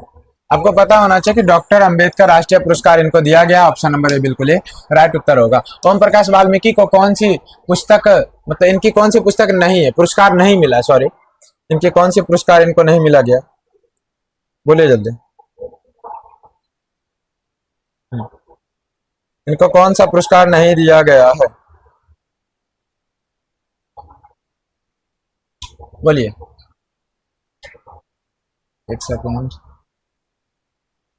देखिए यहाँ पर है ना कि कौन सा पुरस्कार मिला, राष्ट्रीय, यहाँ पर शायद से इनको भारत रत्न नहीं दिया गया, ठीक है, इनको भारत रत्न नहीं दिया गया, यही उत्तर हो जाएगा option number D. Bharat Ratna बहुत बड़ा पुरस्कार है ना। ओम प्रकाश वाल्मीकि हिंदी में किस आंदोलन से जुड़े महत्वपूर्ण रचनाकार थे, याद रखिए दलित आंदोलन, क्योंकि ये क्या थे, एक दलित थे, इसमें दलित की कहानी का वर्णन किया गया। एक सेकेंड, अगला जो क्वेश्चन है हमारा देखिएगा, ओम प्रकाश वाल्मीकि जी का जन्म कहाँ हुआ था, ये भी क्वेश्चन बहुत ज्यादा इंपॉर्टेंट है, बोलिए। ओम प्रकाश वाल्मीकि जी का जन्म कहाँ हुआ था, याद होगा बरला, मुजफ्फरपुर, मुजफ्फरनगर, उत्तर प्रदेश। आगे बढ़ते हैं, हेड मास्टर कलीराम ने किस मैदान में झाड़ू लगाने के लिए कहा था, तो ओम प्रकाश वाल्मीकि जी को झाड़ू लगाने के लिए कहा, हेड मास्टर कलीराम किसे कहा था, तो कवि को कहा था, कवि क्या है, ओम भारत, गलत, ओम Prakash Valmiki, option number B बिल्कुल ही क्या हो जाएगा, राइट उत्तर हो जाएगा, ठीक है, ऑप्शन नंबर बी बिल्कुल ही राइट उत्तर हो जाएगा। ओम प्रकाश वाल्मीकि को प्यार से मुंशी कौन बोलते थे, इनके पिताजी, ठीक है, इनके पिताजी, ऑप्शन नंबर बी। लेखक को विद्यालय में झाड़ू लगाते किसने देखा है, पप्पा, ऑप्शन नंबर बी, ठीक है, इनके पिताजी आए, बोले ये क्या कर रहा है मास्टर, ठीक है, तो इसके बाद भिड़ंत भी हो गए मास्टर साहब से, इनके पिताजी से क्या हो गए, थोड़ी भिड़ंत हो गए। आगे हम लोग बढ़ते हैं, बस 100 क्वेश्चन और। जब लोधक बच्चा था, शादी विवाह के मौके पर उनके पारिवारिक को खाने के लिए क्या मिलता था, जूठन मिलता था, ऑप्शन नंबर डी बिल्कुल ही राइट उत्तर हो जाएगा। अगला क्वेश्चन देखिएगा, कौन सी रचना ओम प्रकाश वाल्मीकि जी की नहीं है, ये क्वेश्चन बोलिए, कौन सी रचना वाल्मीकि जी की नहीं है, बोलिए, कौन सी रचना वाल्मीकि जी की नहीं है, याद रखिएगा इसमें शायद से एक सेकंड, ये तो है ही शायद, याद रखिएगा बी इसका सही उत्तर हो जाना चाहिए, अब और नहीं, ये इनकी रचना। अगला है, कौन सी रचना ओम प्रकाश वाल्मीकि जी की है, जल्दी बोलिए, कौन सी रचना वाल्मीकि जी की है, याद रखिए दलित से रिलेटेड जब भी आएगा तो Valmiki ji, option number B बिल्कुल ही सही उत्तर हो जाएगा। आगे बढ़ते हैं, भाभी जी आपके हाथों का खाना तो बहुत जायकेदार था, ये किसने कहा था, याद रखिएगा जब ये वाल्मीकि, ओम प्रकाश वाल्मीकि जी जो हैं वो अब बहुत ही बड़े व्यक्ति हो चुके हैं, ठीक है, अब ये भेदभाव खत्म हुआ, तो जिनके यहाँ इनकी माता जी, इनके पिताजी काम करती थी, जूठन उठाती थी, उसका बेटा आके इनके घर पर क्या करता है, खाना खाता है, शहर में आता है तो मिलता है और खाना भी खाता है। बोले किस कहानी में बोला गया, बोलिए, उसका क्या नाम था? इनके बेटे का नाम था सुरेंद्र सिंह। ठीक है, ऑप्शन नंबर ए बिल्कुल ही राइट उत्तर हो जाएगा। आगे बढ़ते हैं। सुखदेव सिंह त्यागी की लड़की की शादी में उनके घर के सफाई का काम किसको मिला? लेखक के पिताजी को। ऑप्शन नंबर बी बिल्कुल ही सही उत्तर हो जाएगा। ठीक है, ऑप्शन नंबर बी बिल्कुल ही सही उत्तर हो जाएगा। बोलिए आगे। सुखदेव सिंह त्यागी की लड़की की शादी में किसने गांव भर की चारपाइयों ढोकर एकत्रित की थी? लेखक के पिताजी ने। ठीक है, ऑप्शन नंबर ए बिल्कुल क्या हो जाएगा? उत्तर हो जाएगा। आगे बढ़ते हैं। जूठन क्या है? ये क्वेश्चन बहुत ही ज्यादा इंपॉर्टेंट है बच्चों। जब आएगा कि निबंध रचना का, इस टाइप से क्वेश्चन को हल्के में मत लिया कीजिए, समझे? ये क्वेश्चन बहुत ही ज्यादा इंपॉर्टेंट है, ये याद होगा। तो इसमें वाल्मीकि जी ने अपनी चर्चा की है, ये इनकी आत्मकथा। ठीक है, ऑटोबायोग्राफी है। ऑप्शन नंबर डी बिल्कुल क्या हो जाएगा? राइट उत्तर हो जाएगा। आगे बढ़ते हैं। सुरेंद्र सिंह का किसका पोता था? बोलिए जल्दी। सुखदेव सिंह त्यागी जी का पोता था। ऑप्शन नंबर ए। कौन सा मास्टर है जो मेरे लड़के से झाड़ू लगवाए? लेखक के पिताजी ने कहा था। ऑप्शन नंबर सी बिल्कुल ही राइट उत्तर हो जाएगा। अगला, स्कूल के हेडमास्टर का क्या नाम था? कालीराम। ऑप्शन नंबर बी बिल्कुल ही सही उत्तर हो जाएगा। लेखक ओम प्रकाश वाल्मीकि जी का जन्म कब हुआ था? बोलिए, याद रखिएगा। इनका जन्म 30 जून 1950 ईस्वी को हुआ था। ऑप्शन नंबर बी बिल्कुल ही ए सही हो जाएगा। आगे बढ़ते हैं। सलाम कहानी संग्रह की रचयिता कौन है? Om Prakash Valmiki ji. Option number b. दलित साहित्य की सौंदर्यात्मक लेखक कौन है? ओम प्रकाश वाल्मीकि जी। जब भी दलित वाला आएगा ऑप्शन नंबर सी मार दीजिएगा, सही उत्तर हो जाएगा। अगला क्वेश्चन है कि जूठन किसकी चेतना की रचना है? एक सांस्कृतिक, राजनीतिक, धार्मिक, दलित चेतना। ऑप्शन नंबर डी बिल्कुल ही सही उत्तर हो जाएगा। अगला क्वेश्चन है, जूठन में चित्रण हुआ है, बताइए कैसे जूठन में किसका चित्रण हुआ? आप लोग को पता होगा कि समाज की विषमता, जो समाज की जो विषमता है उसका चर्चा हुआ है। ठीक है, जैसे भेदभाव के संदर्भ में बोला गया। ऑप्शन नंबर बी बिल्कुल क्या हो जाएगा? सही उत्तर हो जाएगा। आगे बढ़ते हैं। आत्मकथा लेखक की माँ किसके यहाँ काम करती थी? बोले, इस चैप्टर में बोला गया है कि लेखक की माँ काम करती, किनके यहाँ? तो ब्रह्मदेव त्यागी होगा। ठीक है, ऑप्शन नंबर सी बिल्कुल राइट उत्तर हो जाएगा। ब्रह्मदेव को मारिएगा, हो गया। आगे बढ़ते हैं। ओम प्रकाश वाल्मीकि ने किस नाट्यशाला की स्थापना की थी? बोलिए बोलिए जल्दी, ये क्वेश्चन भी इंपॉर्टेंट है, ये याद रखिएगा। मेघदूत की इन्होंने मेघदूत पुस्तक नहीं बच्चों, क्योंकि मेघदूत पुस्तक कालिदास की है। और यहाँ पर ये क्वेश्चन है कि किस नाट्यशाला, तो मेघदूत नाट्यशाला नाम से इन्होंने रचना की। आगे बढ़ते। मेघदूत नामक नाट्यशाला कहाँ स्थापित हुआ था? बोलिए, इन्होंने मेघदूत कहाँ स्थापित किया था? ये याद रखिएगा, महाराष्ट्र में किया थे। ऑप्शन नंबर डी बिल्कुल राइट उत्तर हो जाएगा। दलित सौंदर्यात्मक, दलित वाला आएगा ओम Prakash Valmiki. Option number D बिल्कुल सही उत्तर हो जाएगा। आगे क्वेश्चन है, अब और नहीं वाल्मीकि किन की रचना है? एक सेकेंड, ये किन की रचना? बोलिए, ये एक प्रकार से कविता है ना। ऑप्शन नंबर सी बी हो जाएगा। थोड़ा सा यहाँ मिसमैच हो गया, ए सी बी डी। ठीक है, तो यहाँ पर यह कविता है। ठीक है, ऑप्शन नंबर बी हो जाएगा। आगे, यथार्थ के इस लेन देन का नाम ही संसार है, यह पंक्ति किसके द्वारा लिखी गई है? ये अगला चैप्टर पर हम लोग आ चुके हैं। बोलिए बच्चों, ये चैप्टर का नाम है हंसते हुए मेरा अकेलापन। क्या है? हंसते हुए मेरा अकेलापन। इस चैप्टर का ये हिस्सा है। बोलिए किस चैप्टर का है? याद रखिएगा, ये मलियत जी के द्वारा लिखा गया। ऑप्शन नंबर बी बिल्कुल हमारा राइट उत्तर हो जाएगा। ठीक है, ऑप्शन नंबर बी बिल्कुल क्या हो जाएगा? राइट उत्तर हो जाएगा। बहुत जोर के भूख लगल वाले हो। मलियज की रचना कौन सी नहीं है? बोलिए, निम्नलिखित में से मलियज जी की रचना कौन सी नहीं है? तो मलियज की रचना नहीं है, ये भी है, सदियों का संलाप भी है, बकलम खुद, ये भी। अरे बउआ, इसमें क्या आ जाएगा? ऑप्शन नंबर डी हो जाएगा। ऑप्शन नंबर डी बिल्कुल राइट उत्तर हो जाएगा। अगला, हंसते हुए मेरा अकेलापन के लेखक कौन है? बोलिए, मलियज जी। ऑप्शन नंबर बी बिल्कुल राइट उत्तर हो जाएगा। जल्दी आगे आगे क्वेश्चन है, मलियज की रचना हंसते हुए मेरा अकेलापन। ठीक है, ऑप्शन नंबर बी हो जाएगा। आगे बोलिए, मलियज जी का जन्म आजमगढ़ में हुआ था। ऑप्शन नंबर सी हो जाएगा। ठीक है, आगे बढ़ते हैं। मलियज ने किस मंत्रालय में नौकरी की थी? बोलिए, मलियज जी किस मंत्रालय में नौकरी करते थे? कृषि मंत्रालय। ऑप्शन नंबर ए बिल्कुल ही राइट उत्तर हो जाएगा। अगला, मलियज के पिताजी का क्या नाम था? बोलिए जल्दी। मलियज के पिता का क्या नाम था? त्रिलोकीनाथ वर्मा। समझे वर्मा जी? मलियज के अनुसार किस कर्म के बिना मानवीयता अधूरी है? मलियज क्या मानते थे? याद रखिएगा, रचनात्मक कर्म जो है उसके बिना क्या मनुष्य का जीवन व्यर्थ है। ठीक है, मानवीयता क्या है? अधूरी है। ऑप्शन नंबर 8 का जो है देख लीजिए, रचनात्मक कर्म हो जाएगा इसका उत्तर। अगला है, मलियज छात्र जीवन में किस रोग से ग्रसित थे? याद रखिएगा, इनको एक बीमारी हो गई थी। इनको बीमारी कुष्ठ क्षय रोग कहाँ है, ये था। ठीक है, ऑप्शन नंबर सी बिल्कुल ही राइट उत्तर हो जाएगा। याद रखिएगा, ये बहुत ज्यादा इससे ग्रसित रहा है, बहुत ज्यादा। इनका शरीर पूरा एकदम दुबला पतला। सेब बेचने वाली लड़की की आयु कितनी थी, इस चैप्टर में बताया गया। बोलिए, सेब बेचने वाले की लड़की की उम्र 7 से 8 वर्ष थी। अगला, सूचना केंद्र के लेखक को आकर्षित करने वाले अधेड़ व्यक्ति कौन थे, मलियत जी की रचना का हिस्सा। बोलिए, याद है, बलभद्र ठाकुर है ना, याद रखिएगा। निम्नलिखित में से कौन सी मलियत जी की आलोचना बच्चों, मलियत जी की आलोचना कौन सी, बोलिए बोलिए। कविता के साक्षात्कार मलियत जी की रचना है। आलोचना ऑप्शन नंबर सी हो जाएगा। आगे देखिएगा, पेड़ किस लिए काटे जा रहे हैं, बोलिए, पेड़ को क्यों काटा जा रहा है।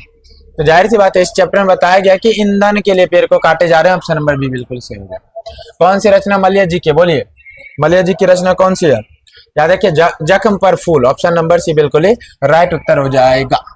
आगे, मलियत जी ने जख्म पर फूल कविता कब लिखी है, याद होना चाहिए बच्चों। ये 1971 ईस्वी में इन्होंने जख्म पर फूल नामक कविता इन्होंने प्रकाशित की थी। आगे, मलियत की माँ का क्या नाम था, बोलिए, ये भी क्वेश्चन इंपॉर्टेंट है। प्रभावती, ठीक है, इनकी माँ का क्या नाम था, प्रभावती। और मैंने एक और बताया था, उनके पत्नी का भी नाम प्रभावती था। बोलिए, किनकी पत्नी का नाम, जल्दी याद है। संपूर्ण क्रांति के लेखक कौन थे, जयप्रकाश नारायण जी। और उनकी पत्नी का नाम भी क्या था, प्रभावती था। ठीक है, और इनकी माँ का नाम क्या है, प्रभावती। मलियत जी ने एमए किस विश्वविद्यालय से किया था, बोलिए, आपको पता होना चाहिए कि मलियत जी ने एमए किस विश्वविद्यालय से किया था, पटना विश्वविद्यालय, ऑप्शन नंबर सी। सुरक्षा कहाँ हो सकती है, याद रखिए, यहाँ पर सुरक्षा होनी चाहिए थी, थोड़ी सी मिस्टेक हो गई बच्चों। ठीक है, तो सुरक्षा कहाँ हो सकती है, चुनौतियों को झेलने में ही हो सकती है। आगे, रचने और भोगने का रिश्ता कैसा होता है, बोलिए, तो रचने और भोगने का रिश्ता कैसा होता है, ये द्वंद्वात्मक होता है। ऑप्शन नंबर ए बिल्कुल राइट उत्तर हो जाएगा।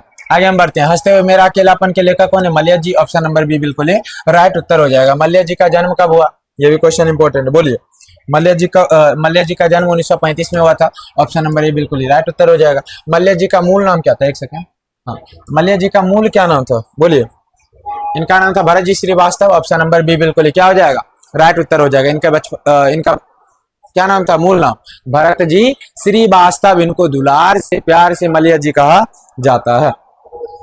आगे बढ़ते हैं, जख्म पर धूल कविता की रचना किन्होंने की, मलियत जी। ये क्वेश्चन आ चुका है, याद रखिएगा, ये बहुत ज्यादा इंपॉर्टेंट है, बुझ लो।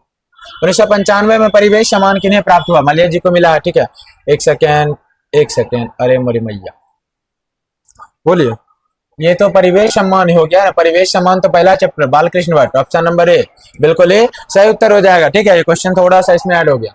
जूठन शीर्षक पाठ में किसकी झाड़ छीनकर फेंक दी, दूर के फेंक दी। जूठन शीर्षक पाठ में किसने झाड़ छीनकर फेंक दिया, पप्पा ने। लेखक के पिताजी जब मैदान में पहुंचते हैं तो जो लेखक है ओम प्रकाश वाल्मीकि जी, वो झाड़ू लगा रहे होते हैं, तो उस समय क्या किया, झाड़ू को छीनकर फेंक दिया। आगे बढ़ते हैं, ये हंसते हुए मेरा अकेलापन किस विधा के लिखित है, ये एक प्रकार से क्या है, बोलिए, हंसते हुए मेरा अकेलापन, ये क्या है, याद होगा ना, ये एक डायरी है बउआ, इसमें डायरी का वर्णन किया गया। इसमें अलग अलग डेट का बहुत सारा डायरी है, देख लीजिएगा। हर आदमी उस संसार को रचता है जिसमें वो जीता है, ये किनकी रचना, एक सेकंड गलती से, मलियत जी की। ऑप्शन नंबर सी बिल्कुल राइट उत्तर हो जाएगा। उदय प्रकाश होगा यहाँ पर, उदय प्रकाश जी की रचना है दिरीच। ये भी क्वेश्चन हाईलाइटेड है यहाँ पर बहुत ही बेहतरीन ढंग से। ये इतनी बड़ी कहानी है, एक तरह से मुझे इतना इंटरेस्टिंग है, मत पूछो, बहुत ज्यादा इंटरेस्टिंग है, इसको पढ़ना चाहिए। उदय प्रकाश ने किस विश्वविद्यालय से एमए किया था, जल्दी बोलिए, उदय प्रकाश जी ने किस विश्वविद्यालय से एमए किया था, बोलिए, उदय प्रकाश जी, याद है, सागर विश्वविद्यालय। ऑप्शन नंबर सी बिल्कुल सही उत्तर हो जाएगा। अगला क्वेश्चन है, उदय प्रकाश ने किस पत्रिका के संपादन विभाग में काम किया, याद होगा, बोलिए, प्रदीप। एक सेकेंड, प्रदीप से तो वो जुड़े हुए थे ना, ये दीनमान होगा। ऑप्शन नंबर ए बिल्कुल सही उत्तर हो जाएगा। अगला, उदय प्रकाश जी ने किस अंग्रेजी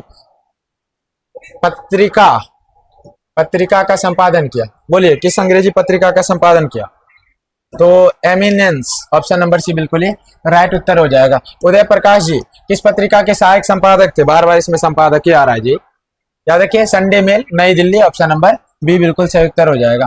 अगला, लेखक को किसने बताया कि तिरिच में काले नाग से 100 गुना ज्यादा जौहर होता है बउआ? याद है? उसका एक दोस्त था थानो, ठीक है। थानो इसको क्या बताता है कि जो तिरिच होता है ना, वो नाग से भी इसमें 100 गुना ज्यादा क्या होता है, विष होता है। और याद रखिएगा, और तिरिच एक प्रकार से विषखापर है। यहाँ पर बताया गया कि अगर एक बार तिरिच किसी को काट ले तो फिर वो कभी बच नहीं सकता है। इसलिए जब भी तिरिच किसी को काटे तो उसी समय उसको मार देना चाहिए, और नहीं तो तुमको मार देगा। अगला, उदय प्रकाश के अनुसार दशहरे के दिन किस चिड़िया को जरूर देखना चाहिए? यहाँ पर बोला गया इस चैप्टर में नीलकंठ के बारे में बोला गया, ठीक है। ऑप्शन नंबर सी, दशहरे के दिन में क्या, नीलकंठ को देखना चाहिए। लेखक को किसने 300 के 3 को नोट दिए थे? बोलिए। लेखक को 300 के डॉक्टर पंत ने दिए थे, ठीक है। ऑप्शन नंबर बी भी हो जाएगा। आगे, लेखक के दुख स्वप्न के सबसे खतरनाक पात्र कौन है? सांप तथा बिच्छू, ना शेर तथा तिरिच, हाँ ना ना ना ना हाथी था जी। हाथी इनका पीछा करता था सपने में, और तिरिच भी इनको डराता था। तो हाथी से तो ये किसी प्रकार से दौड़ के बच जाते थे, लेकिन तिरिच से नहीं बच पाते थे। ऑप्शन नंबर सी हो जाएगा। आगे, लेखक को सपने में क्या करने की आदत थी? सपने में बोलने और चीखने की आदत थी, और ऑप्शन नंबर डी बिल्कुल ही हमारा क्या हो गया, राइट उत्तर हो गया। आगे क्वेश्चन, लेखक के पिताजी ट्रैक्टर से कहाँ उतरे थे? बोलिए। स्टेट बैंक के पास ना, ये तो बाद में गए थे। मिनर्वा टॉकीज के पास। ऑप्शन नंबर बी बिल्कुल ही क्या हो जाएगा, सही हो जाएगा। आगे देखिए, खतरनाक सपनों के लेखक का सबसे बड़ा अस्त्र कौन सा होता है? बोलिए। बंदूक, तलवार, आवाज। हाँ, याद रखिएगा, इस चैप्टर में बताया गया है कि इनका मात्र एक सबसे बड़ा हथियार था आवाज। जब ये जोर जोर से चीखते थे तब ये क्या होता था, नींद से ये जग जाते थे, ठीक है। ऑप्शन नंबर बी बिल्कुल सी बिल्कुल सही हो जाएगा। आगे बढ़ते हैं, लेखक के पिताजी शहर क्यों गए थे? बोलिए। इलाज करवाने के लिए, सामान खरीदने, ना सामान और कहाँ से, इलाजों ने कराने, किसी से मिलने के लिए ना, अदालत। याद रखिएगा, इनके घर का मैटर था, ठीक है। घर की नीलामी से संबंधित कुछ मैटर था, इसलिए अदालत जाने वाले थे। और याद रखिएगा, बहुत ही दर्दनाक कहानी आपको पढ़ना चाहिए, ठीक है। मैं सजेस्ट करूंगा आप लोग को।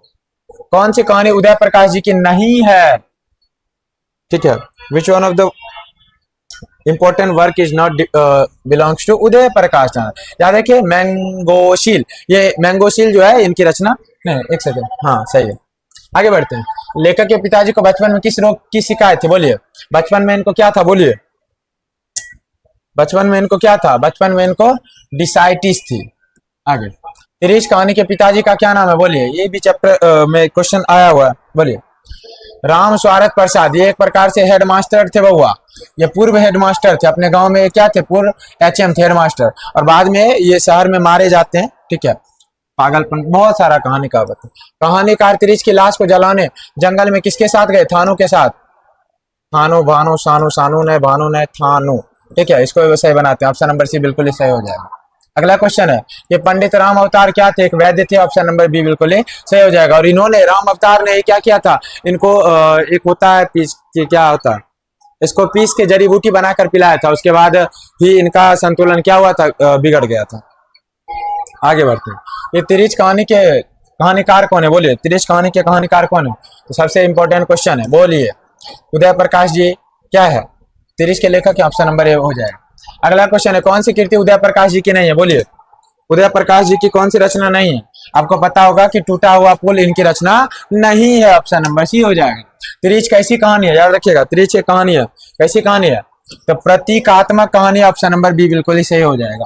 पिताजी की मृत्यु कैसे हुई थी? तिरिच के काटने से, धतूरे के जहर से, दुर्घटना से, मानसिक सदमे, और हाँ याद रखिएगा, अधिक रक्तस्राव से। ये मानसिक सदमे में थे, और जब इनके साथ घटना हो रही थी तो इनको ऐसा लगता था कि क्या, कि ये सपना है, ठीक है। और अंतिम में इनको चोटें आई, बहुत सारे लोगों ने पत्थर तक चलाए थे, जिसके कारण खून ज्यादा बह गया और इनकी मृत्यु हो गई। उदय प्रकाश जी का जन्म कब हुआ? बोलिए। उदय प्रकाश जी कब जन्मे थे? इनका जन्म नया साल 1952, 1 जनवरी 1952 ईस्वी को इनका जन्म हुआ था। ऑप्शन नंबर ए बिल्कुल ही सही हो जाएगा। आगे बढ़ते हैं, बच्चों, कौन सी कीर्ति उदय प्रकाश जी की है? याद रखिएगा, उदय प्रकाश जी की कीर्ति कौन सी? बोलिए जल्दी। आपको पता है, दरियाई घोड़ा उदय प्रकाश जी की कीर्ति। ऑप्शन नंबर बी भी हो जाएगा। तिरिच के लेखक है उदय प्रकाश। ऑप्शन नंबर सी हो जाएगा, याद रख लीजिए। तिरिच क्या होता है? विषखापर होता है, जंगली शाही। Option number D. मैंने शुरू में बताया था, एक जहरीला लिजार्ड, ठीक है। अगला, अरेवा परेवा उदय प्रकाश की कैसी रचना? बोलिए। अरेबा परेबा ये उदय प्रकाश जी की क्या है, कहानी संग्रह। ऑप्शन नंबर बी बिल्कुल ही राइट उत्तर हो जाएगा। कहानी को सपने में बोलने और चीखने की आदत थी, ये किसने बताया था, उसकी माँ ने बताया था। ऑप्शन नंबर बी बिल्कुल ही राइट उत्तर हो जाएगा। अगला क्वेश्चन है, तिरीच को कैसी कहानी माना जाता है। बाप रे बाप, ये क्वेश्चन भी इंपॉर्टेंट है। बोलिए बच्चों, तिरीच को जादू यथार्थ माना जाता है क्योंकि बहुत ही बेहतरीन कहानी। अगला, तिरीच कहानी की केंद्रीय घटना का संबंध किससे है। कहानीकार से, कहानीकार के माता से, पिता से। ये आपको पता होगा कि इसमें ये कहानीकार के पिता से है, ठीक है। इनके पिता को ही इनके पिताजी का जान भी चल जाता है इसमें। आगे बढ़ते हैं, जय कृष्ण मूर्ति। अगला चैप्टर आ गया शिक्षा, ठीक है। अगला हम चैप्टर पर चल रहे हैं शिक्षा पर। बोलिए, चलिए, जय कृष्ण मूर्ति शिक्षा के लेखक है। ऑप्शन नंबर डी बिल्कुल ही राइट उत्तर हो जाएगा। जय कृष्ण मूर्ति जी का जन्म कब हुआ था। बोलिए, इनका जन्म याद है, बोलो बाबू। आंध्र प्रदेश, इनका जन्म कहाँ हुआ था, आंध्र प्रदेश में हुआ था। Option number B. माँ की मृत्यु के समय जय कृष्ण वर्ष कितने वर्ष के थे। What is the age of Jai Krishnamurti when he was dash year old. जल्दी बोलिए, वे कितने साल के थे। He was just 4 years old when his mother has been dying. अगला, जय कृष्ण मूर्ति की शिक्षा कीर्ति क्या है। बोलिए, ये किस शिक्षा कीर्ति से जुड़े हुए हैं। ये याद रखिएगा, ज्यादातर संभाषण से जुड़े हुए। ऑप्शन नंबर ए बोलिए राइट उत्तर हो जाएगा। मेधा कहाँ नहीं हो सकती, जहां भय होता है वहां मेधा नहीं, जहां डर है वहां पर मेधा नहीं है। इसलिए बच्चों बोल रहे हैं, एग्जाम से डरना नहीं है, एग्जाम से लड़ना है, ठीक है। हम लोग को एग्जाम से लड़ना है, हमको नहीं तुमको। हम तो दे दिए, आगे देखो, सबको लड़ना है दोस्तों। लेखक के अनुसार कुछ परीक्षाएं उत्तीर्ण कर लेना वही ज्यादा कठिन क्या है, कर लेने से कहीं अधिक ज्यादा कठिन क्या। बोलिए, परीक्षा से क्या होता है, कुछ नहीं होता। बोलिए, जीवन को समझना ज्यादा कठिन है, ठीक है। आपका जीवन क्या है, न डिसीजन लेना क्या। अब एग्जाम पास कर लिए, इससे आपका जीवन चलेगा नहीं, याद रखिएगा। और नंबर बेसिस पर जज किया जाता है बहुत लोगों को, तो उसको आप लोग को नंबर को नहीं देखना। देखिए, लेखक के अनुसार सच्ची शिक्षा हमें क्या दे सकते हैं। बोलिए, सच्ची शिक्षा, ये याद रखिए, व्यापकता। ऑप्शन नंबर सी बिल्कुल ही राइट उत्तर हो जाएगा। अगला, बचपन में किस वातावरण में रहना आवश्यक है। स्वतंत्र वातावरण में अगर आप रहिएगा तो आपका सर्वांगीण विकास होगा और आपका थोड़ा अच्छा डेवलपमेंट होगा। ऑप्शन नंबर ए, ठीक है। स्वतंत्र वातावरण, आप में किसी का दबाव नहीं होना चाहिए, आपको किसी से भय नहीं होना चाहिए। आगे, जिंदगी का अर्थ क्या। बोलिए, जिंदगी का क्या अर्थ है। तो जिंदगी का अर्थ है सत्य प्राप्त करना, ठीक है। जिंदगी का वास्तविक अर्थ क्या है, हमें सत्य को प्राप्त करना होगा। ऑप्शन नंबर डी, समझे। आगे बाबू, जय कृष्ण मूर्ति के अनुसार मानव के विचारों को, उसके संबंधों तथा उसके प्रेम को कौन नष्ट कर देता है। बोलिए, बोलिए, कौन नष्ट कर देता है। बोलो बोलो। भय, अगर मनुष्य में अगर भय आया, डर आया, तो वो कुछ भी नहीं कर पाएगा। जहां देखिएगा भय, वही हमारा आंसर होगा।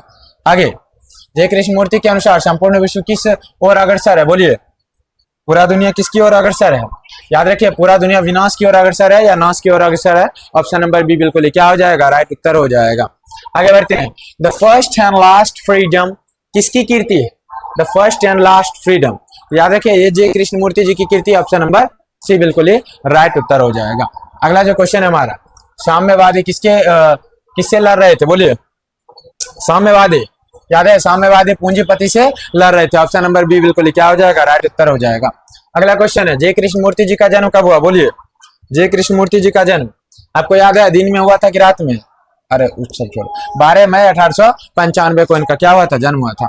आगे बहुआ, जय कृष्ण मूर्ति जी का पूरा नाम क्या था। बोलिए, Jiddu Krishnamurti. Option number B बिल्कुल ही सही उत्तर हो जाएगा। आगे बढ़ते हैं, the first and last freedom कीर्ति किनकी है, जय कृष्ण मूर्ति जी की। ऑप्शन नंबर सी बिल्कुल हो जाएगा। अगला क्वेश्चन, जय कृष्ण मूर्ति के संबंध में कौन सा कथन सही है। बोलिए, जय कृष्ण मूर्ति जी के बारे में कौन सा कथन सही है। वे प्राय बोलते थे, संभाषण करते थे, ठीक है। ऑप्शन नंबर डी बिल्कुल ही हमारा क्या हो जाएगा, राइट उत्तर हो जाएगा। चलिए, हम लोग निकट हैं इस चैप्टर के खत्म होने के। शिक्षा पाठ के रचयिता कौन है, जय कृष्ण मूर्ति जी। ऑप्शन नंबर डी बिल्कुल क्या हो जाएगा, राइट उत्तर हो जाएगा। आगे बहुआ, जय कृष्ण मूर्ति जी का जन्म किस राज्य में हुआ था। यहाँ पर ये छूट गया, किस राज्य में हुआ था। बोलिए जल्दी। जय कृष्ण मूर्ति आंध्र प्रदेश के थे। ऑप्शन नंबर ए बिल्कुल ही सही उत्तर हो जाएगा। अगला क्वेश्चन है, लॉर्ड बेटर किसमें विश्व शिक्षक के रूप में देखते थे। बोलिए, जय कृष्ण मूर्ति, याद रखिएगा जब भी आएगा तो लॉर्ड बेटर किन में विश्व शिक्षक के रूप में देखते थे, तो जय कृष्ण मूर्ति। आगे क्वेश्चन है, जय कृष्ण मूर्ति किन में से कौन सी रचना। बोलिए, सबसे ज्यादा याद रखिएगा शिक्षा इनकी रचना है, ठीक है।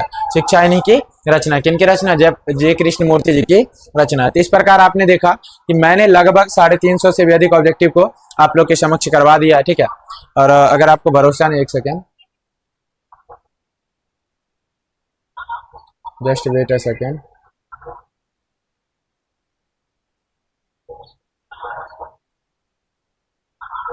अरे यार कहाँ चला गया भाई?